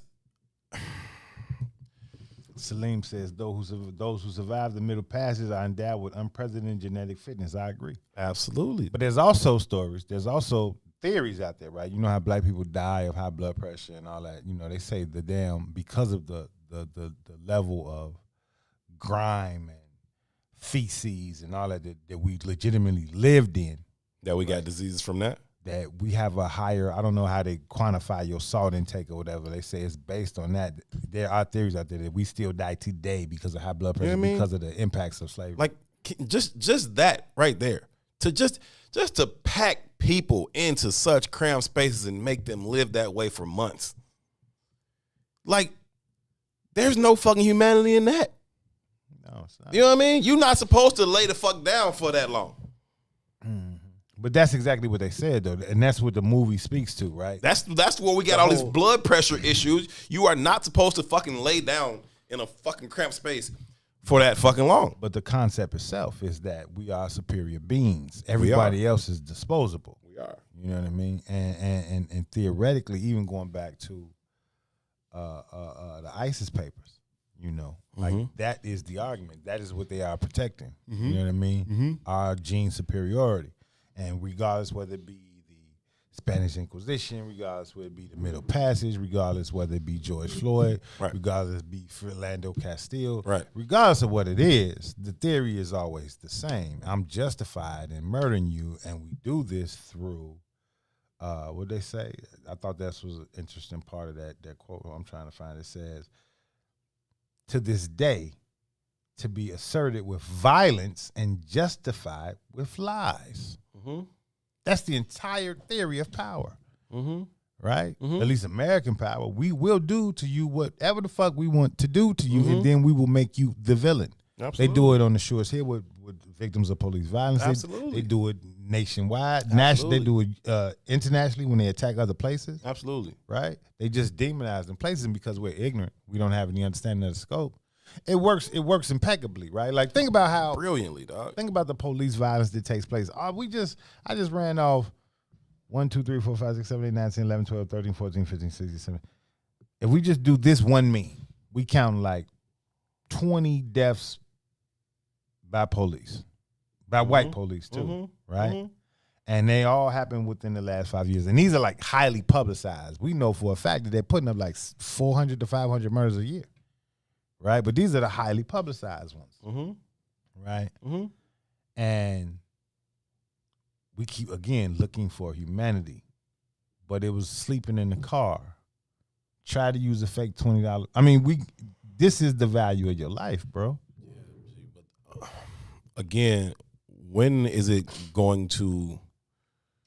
Like, you can't appeal to the same person that is choking you for your fucking life. Like, you just can't. That doesn't make sense. It don't work. You can't appeal at all. And so when does it become right?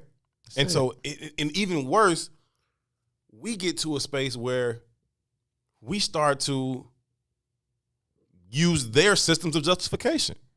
And so that's why you have this sister up here who's heartbroken, and I can't fucking imagine it. And my heart goes out to her, right? But that's why she's standing there saying he didn't come from a broken home. At some point, on some level, subconsciously, you have accepted the fact that if he did come from a broken home, it's feasible. So the fuck what? It's feasible. You know what I'm saying? But that's why the system works, and that's why the conversation is always the same kind of conversation, even when we go to the ADOS conversation about identity. Because we don't have identity. Somebody talked about they had been tuned in for 7 minutes and 2 already said capitalism. But because we don't really fully have a solidified identity, we find comfort in things, and things are the result of capital. So we ingratiate ourselves into their construct as the valuable construct. So yeah, when I say that it ain't that many black people, it's just a bunch of dark-skinned white people, I mean it. Yeah. But that's also our resolve. That is our answer. Finding our value internally and creating our own understanding of identity. That is where our answer lies. It ain't about money. Now, the reparations conversations, I know HR 40 just had a conversation this morning, and I support all that shit. But to the point that Salim says, all that money does is give us an anchoring to really find and fix the issues. Right. And the issue, and find it, we ain't got to find it. The issue is finding an identity for black people on this soil. Something to value us separate from, i.e., the American construct of white supremacy. Right. Because that whole design is built around devaluing you. Right. And we've adopted it. Right. Right? Right. That's why she said he didn't come from a broken home 16 fucking times. Yes. Because I want you to be Yes. assured that his mother and his father loved one another, so they could only produce something in love. Right. But Right? also he implied shouldn't in have been that, murdered for an air freshener. He's not one of those. implied in that is that those people can. Those people are one of those. Meanwhile, the vast majority of my generation and yours, and I'm glad to, as I look around my circle now, that the generations, you know, that are coming up now, the kids that are coming up now, that doesn't seem to be the reality. But for the vast majority of my generation and yours, we came from fucking broken families. And it's still reality today. In context. Yeah. Like, we're not getting married. You know what I mean? Yeah. So in context, they still quantify them as broken. Right. Well, I'm just saying this, that I know way more fathers than I knew as a kid. You know what I'm saying? Like the black men that I know around, they all are daily present in their children's lives. And that wasn't the case for me. I know your father was everybody's fucking father, and the 12 closest guys I was closest to in grammar school, one of them had a father in the house. You know what I'm saying? And so, you know, but I'm saying, like, most of us come from those fucking homes. And here we are, a sister who's just had her fucking son killed by the police are saying, hey, the vet, subconsciously, she's not saying this actually, but subconsciously, she's saying the exact same thing. Like, yeah, they not valuable. They can fucking die. He is valuable. But even so this is the part of the story that's hardest to explain to our people, right? It's easy to identify the villain in something, a public instance like this, right? He's been shot. It's on video camera. There's, you know, the right lawyers in the conversation. It's in the midst of another high-profile case happening 20 miles away from there. The story and the math just all adds up. Mm-hmm. You know what I mean? Mm-hmm. But the narrative of why fathers aren't in the home is the same narrative. 100%. Right? So there's one thing to be killed and violently and on video. We getting killed every day, G. The projection is they're killing you in classrooms. They're in killing grocery you stores. in grocery stores. In banks. In banks. They're killing you everywhere. Mm-hmm. That is the value of your life, to perish. Mm-hmm. Right? You're not supposed to win the game. You're just supposed to struggle through it to keep the top afloat. You tread water next to this fucking boat long enough. This is the Titanic. But if you try to climb your ass up here, it will shoot you. And all we saying is, hey, give us reparations, and that will serve as our lifeboat, okay, until we can figure our shit out and say, okay, let's all get together, y'all. We need to be pedaling that way. You know what I'm saying? But when you all in the fucking water, it's just...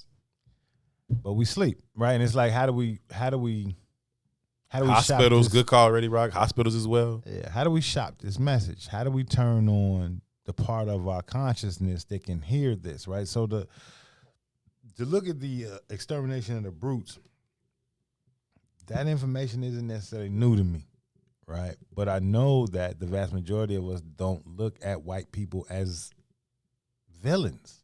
No.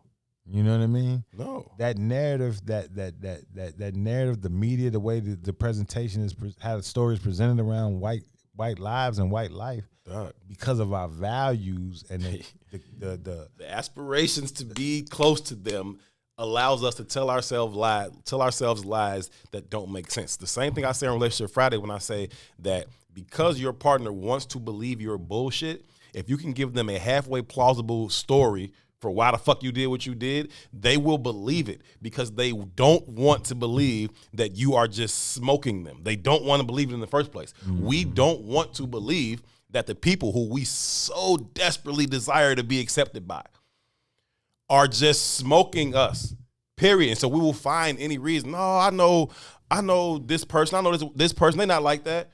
Okay, that's fine. All right. And that's probably true. I know some cool white people like that love me for real. But I'm not going to let that fucking skew my perception of reality on the whole. Nah, fuck no. I see what's going on here. And I'm not going to tell myself no lie because it's comfortable and it's appeasing and it feels good. Feels good to say my partner ain't doing this. Yes, your partner is doing that. Did you watch this Pulled Over for 65 and 70?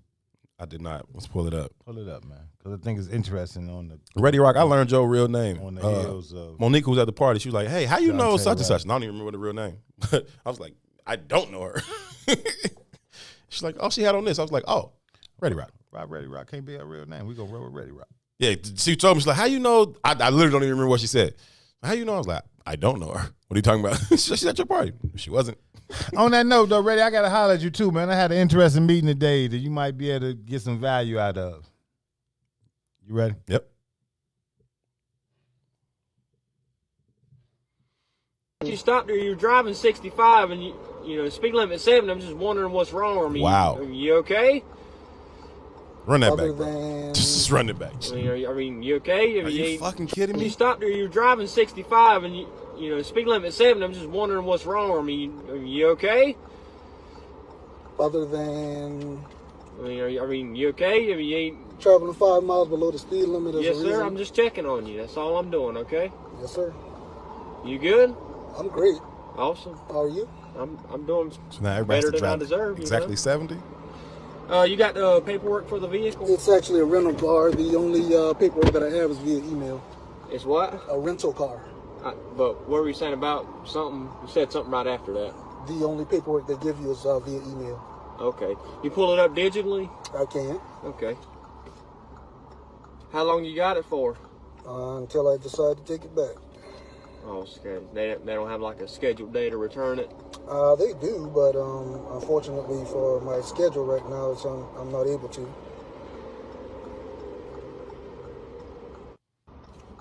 You still live in Clayton? I do. Okay. What's Pungo Court off of?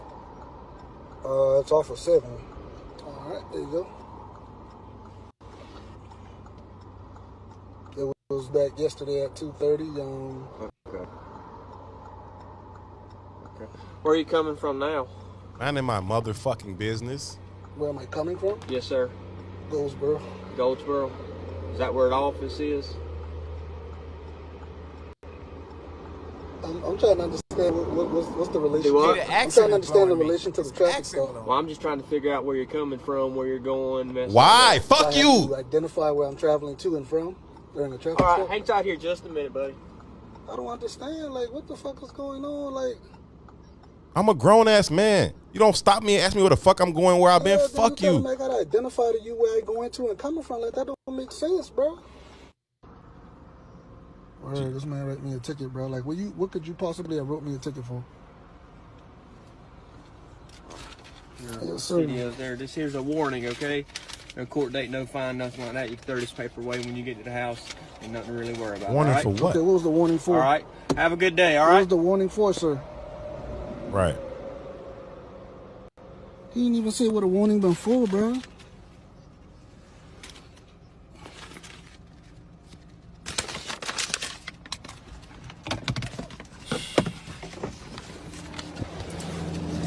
Don't do that though, bro. Excuse me, sir. You overdoing it at this point. Don't do that though, fam. I'm trying to understand what the warning is for. It's for traveling under the speed limit, okay? Well, how You were fast traveling. What you say is kind of suspicious to travel under the speed limit when the speed limit is 70. No, if I go 71, you'll put me over for that. Sir, I'm not. Everybody got to go exactly 70. I'm not going to argue. I got stuff to do, okay? I Have a good day. did too when you stopped me, so I'm trying to understand. I'm trying have to, a good so I don't morning. make the same infraction. I'm trying to understand it. Continue on with your day. You stopped there. You were driving 65, and you. Bruh.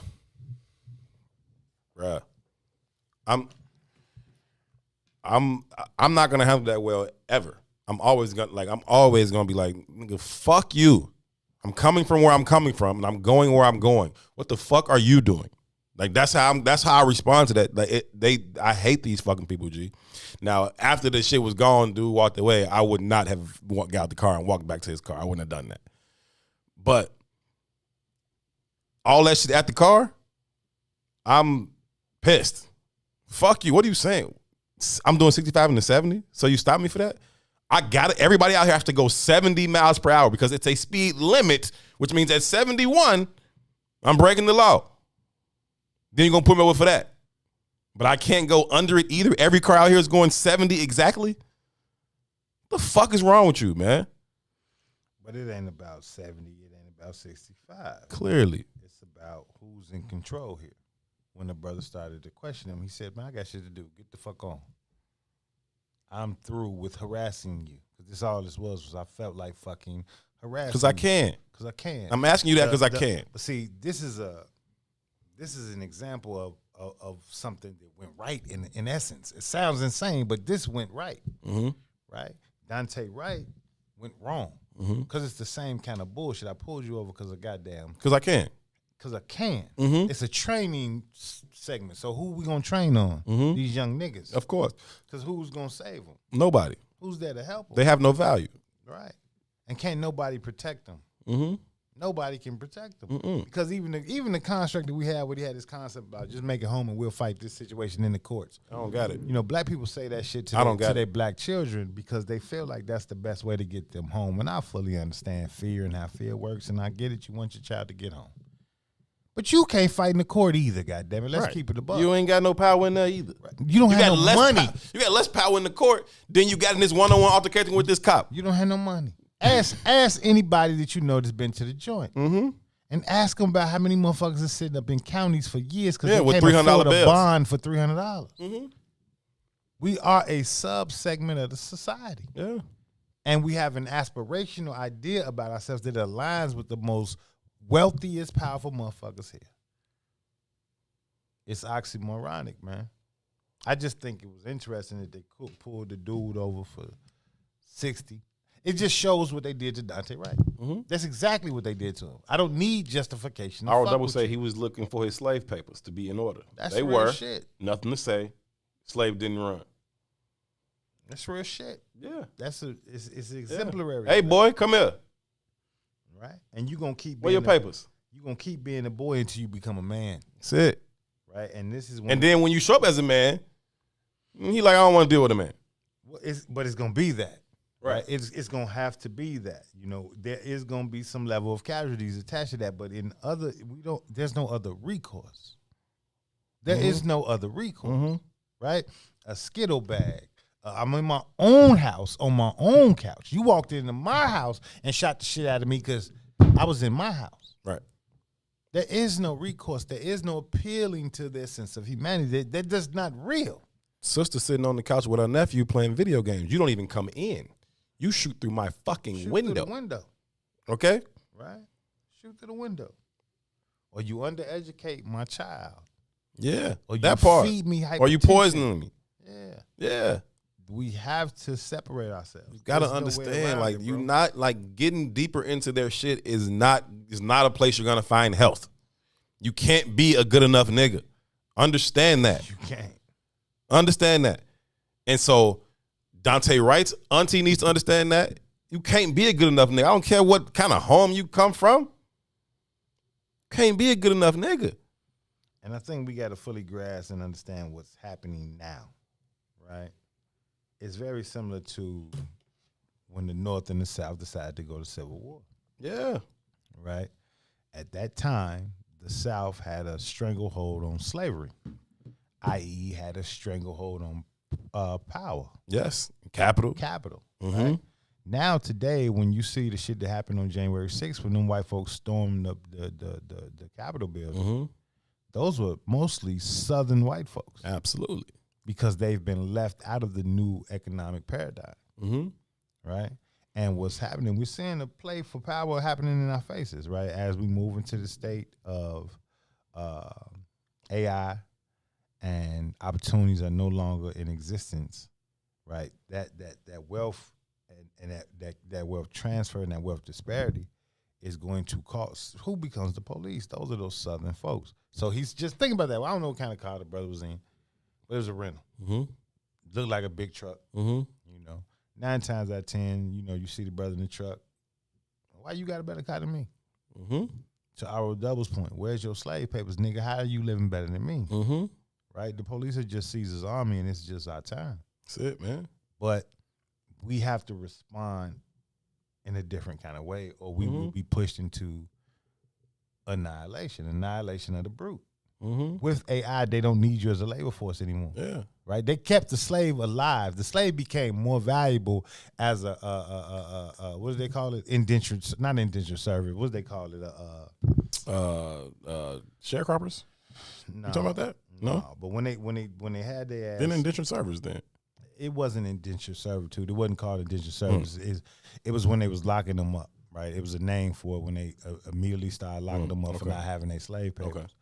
But they became more valuable then because for the first time in their lives, slave traders didn't have to keep slaves alive. You got to think, as your property, you're a commodity. Right.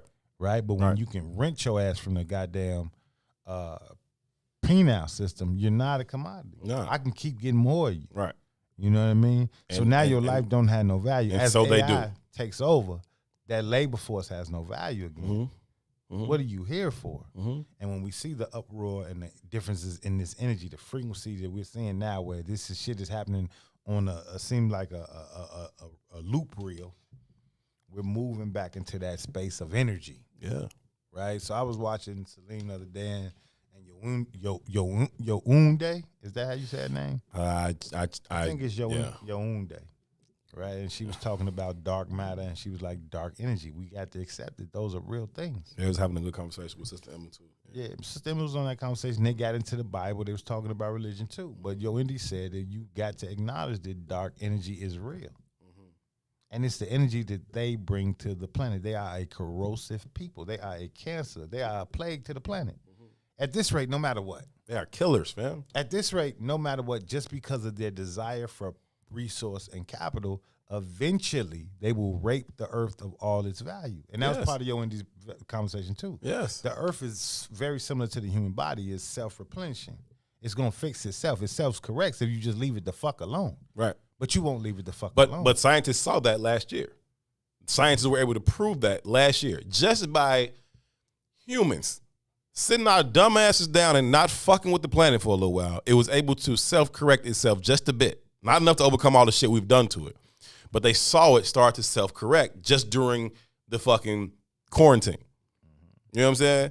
But everything we've done to it is in the name of profit. All of the death is in the name of profit. All of it is about profit and power. Q talks about it all the time when he talks about violence and how people, denounce violence. But everything we do is violence. We commit violence to the earth like all the time. He's talking about like all the shit. You know what I'm saying? How we cut down the forest, how we fuck with the water. But even on a smaller scale and shit like that. Like violence is a part of it. And we've been so fucking violent to this earth. Like we got somewhere else to fucking go. But now what they doing? Finding somewhere else to fucking go. You know what I'm saying? Like it's crazy, dog. And I'm past the point of even addressing it on their end of it, right? Like, okay, how do we get them to stop doing that? What do we do? They aren't. They're okay? not gonna stop. They've shown you who they are, This fam. is who they've been since the inception. Every time you show up, I'm gonna smack the fuck out you. How many times you gonna keep showing up? Okay? Every time you come through here, I'm going to smack the fuck out of you.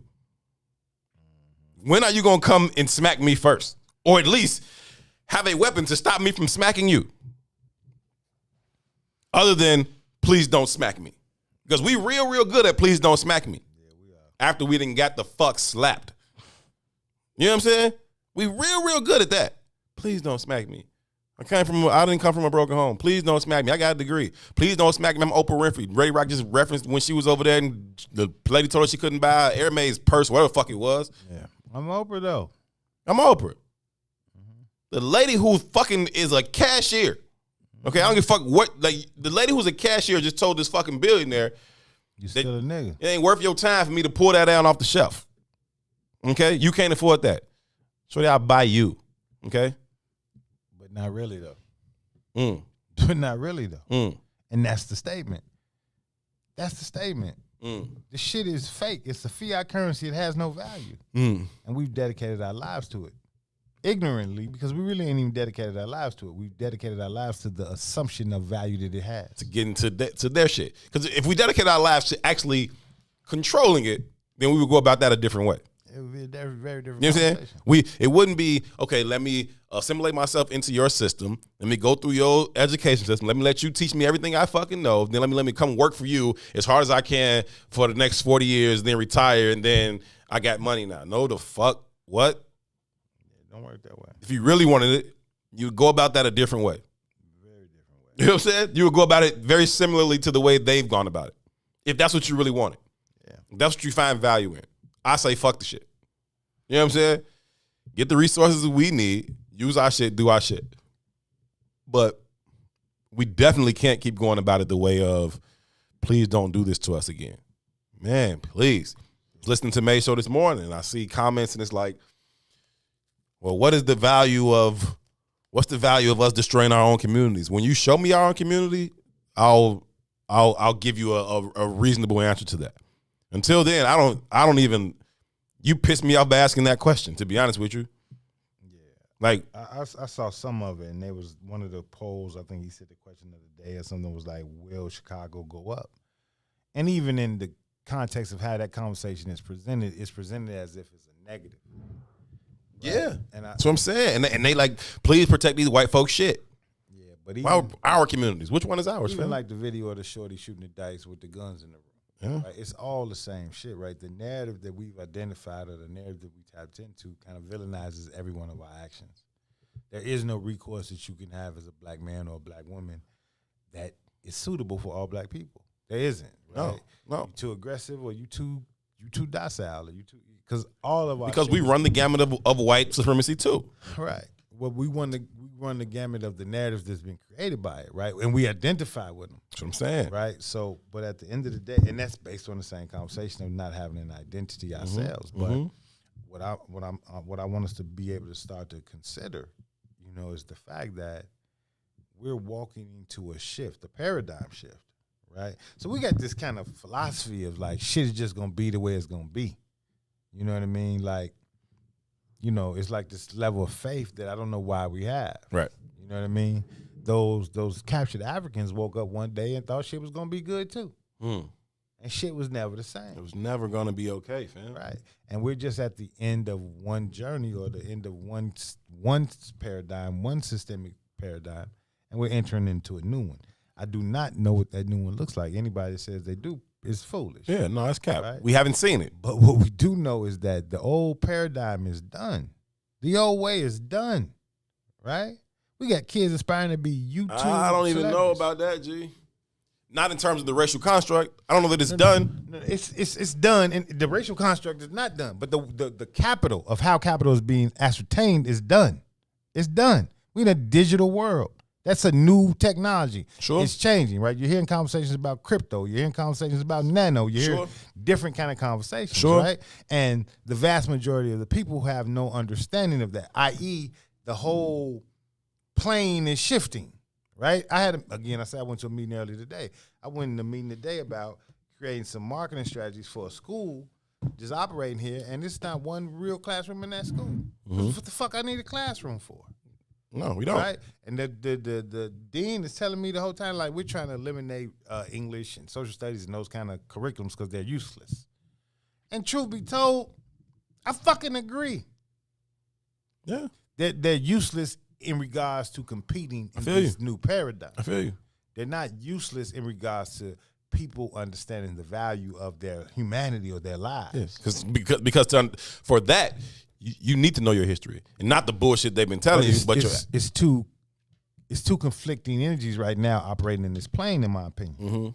Right? It's those of us who do find value in humanity, and then it's only those of us who find value in things. And then this need to communicate, not even a real thing in terms of learning English and shit. Nah, whatever language you fucking speak, we have a device or an app. You can put it in there. It will spit it back out in English, or it will spit it back out in Chinese, whatever language you need to be translated into. Speak it in your language. We'll spit it back out. We'll send an email across the fucking world. We send the coded shit. And we don't need to communicate like that. You know what I'm saying? That's only for motherfuckers who's trying to build some other shit. And we ain't building that no more. That's cooked. So yeah, I'm with you on that. I was only saying I'm not sure that it's changed in terms of who has the fucking resources, right? And what are the prospects for those resources ever changing hands specifically to black people? But I think that's a fight that's taking place right now too, though. I don't think let me back up off that statement. I don't think it's a fight that's taking place in regards to those resources changing hands to black people. I think even at the top of the conversation, I think at the upper epsilon of the 1%, they're in a fight right now too. The new versus the old, or who's going to capture all of these new resources. Sure. Right? But everybody's stepping on us to make sure. They're going to step on everybody in their way or leverage everybody in their way to get complete power. It's the North and the South. The slave or the captured African conversation about the Civil War had no value until the North was getting their ass whooped. Yeah. Right? I can leverage you now. Now you have a value. But it's a fake. It's a perceived value as a slave. Like, hey, I can get some freedom. Right. Right. I fully bought into this lie, this narrative. Big bullshit. Right? So I'm proud to be a U.S. soldier. Yeah. You understand what I'm saying? Yeah. But in reality, I'm fighting for the Union. You're not. You're being leveraged. You know what I mean? You should have been letting all them monkeys die and then shoot at both of them when they were asleep. Yeah. Okay. But again, we've been lullabied to sleep by these narratives, and her saying over and over again, "This is a good boy. He comes from a good home. This is a married." It's parents. proof positive of that. It's working the same well. conversation. Neither one of these motherfuckers is on your side, whether you Democrat, Republican. Republican. Nobody's on your side, B. Okay. Nobody. Okay. The prosecutor, the defense attorney. They all the same motherfucker, man. Be clear, fam. It's all the same, man. Be fucking clear. And until we get that shit together, we ain't really got nothing coming. We got to figure that thing out. We got to decide as a collective that this shit that we've always aspired to is the very shit that's killing us, and there's no way we're going to fucking overcome it by aspiring to it. It's just not a real fucking thing. I'm not telling my child to comply, man. I'm not going to tell him that. 0 grade reliance. Yeah. 0 grade reliance. 0 grade reliance. Giving no quarters and asking. Asking no quarters. Who the fuck are you asking where I'm going? Bitch, you see the fucking birth date on my ID? I'm grown as fuck. Ask me where I'm going or where I've been. I've been where I was at, and I'm going where I'm going. Fuck is your problem. Whatever that is, we're going to deal with it right here. But what you not finna do is fucking talk to me like I'm your fucking child. Fuck you, pussy. We got to go. Y'all make sure y'all stick here tonight on the network. New lineup tonight. Chris the Critic has moved from Fridays to Wednesdays. Chris the Critic will kick off our Wednesday night programming at 6 p.m. with Chris the Critic. It will be followed by Brian Foster with In the Zone. And then rounding out the lineup tonight is Week Hold Wednesday. Reese the Ruler and Toy will be here. So hang out with us on the network tonight. Thank y'all so much for hanging out with us today. As always, your input was valued. It was appreciated. Except when y'all was joking with me about my Titanic story. I was loving it. No, it's all good. I appreciate that too. We'll be back here when? Friday. We'll be back here Friday at 1 o'clock, man. Y'all make sure y'all spread the word that we are back to Monday, Wednesdays, Fridays at 1 o'clock. For Ron Rilla, for Toussaint Werner, my name is Herb Howard. Y'all be good to each other. Peace. Salam alaikum. WIIFTV PM.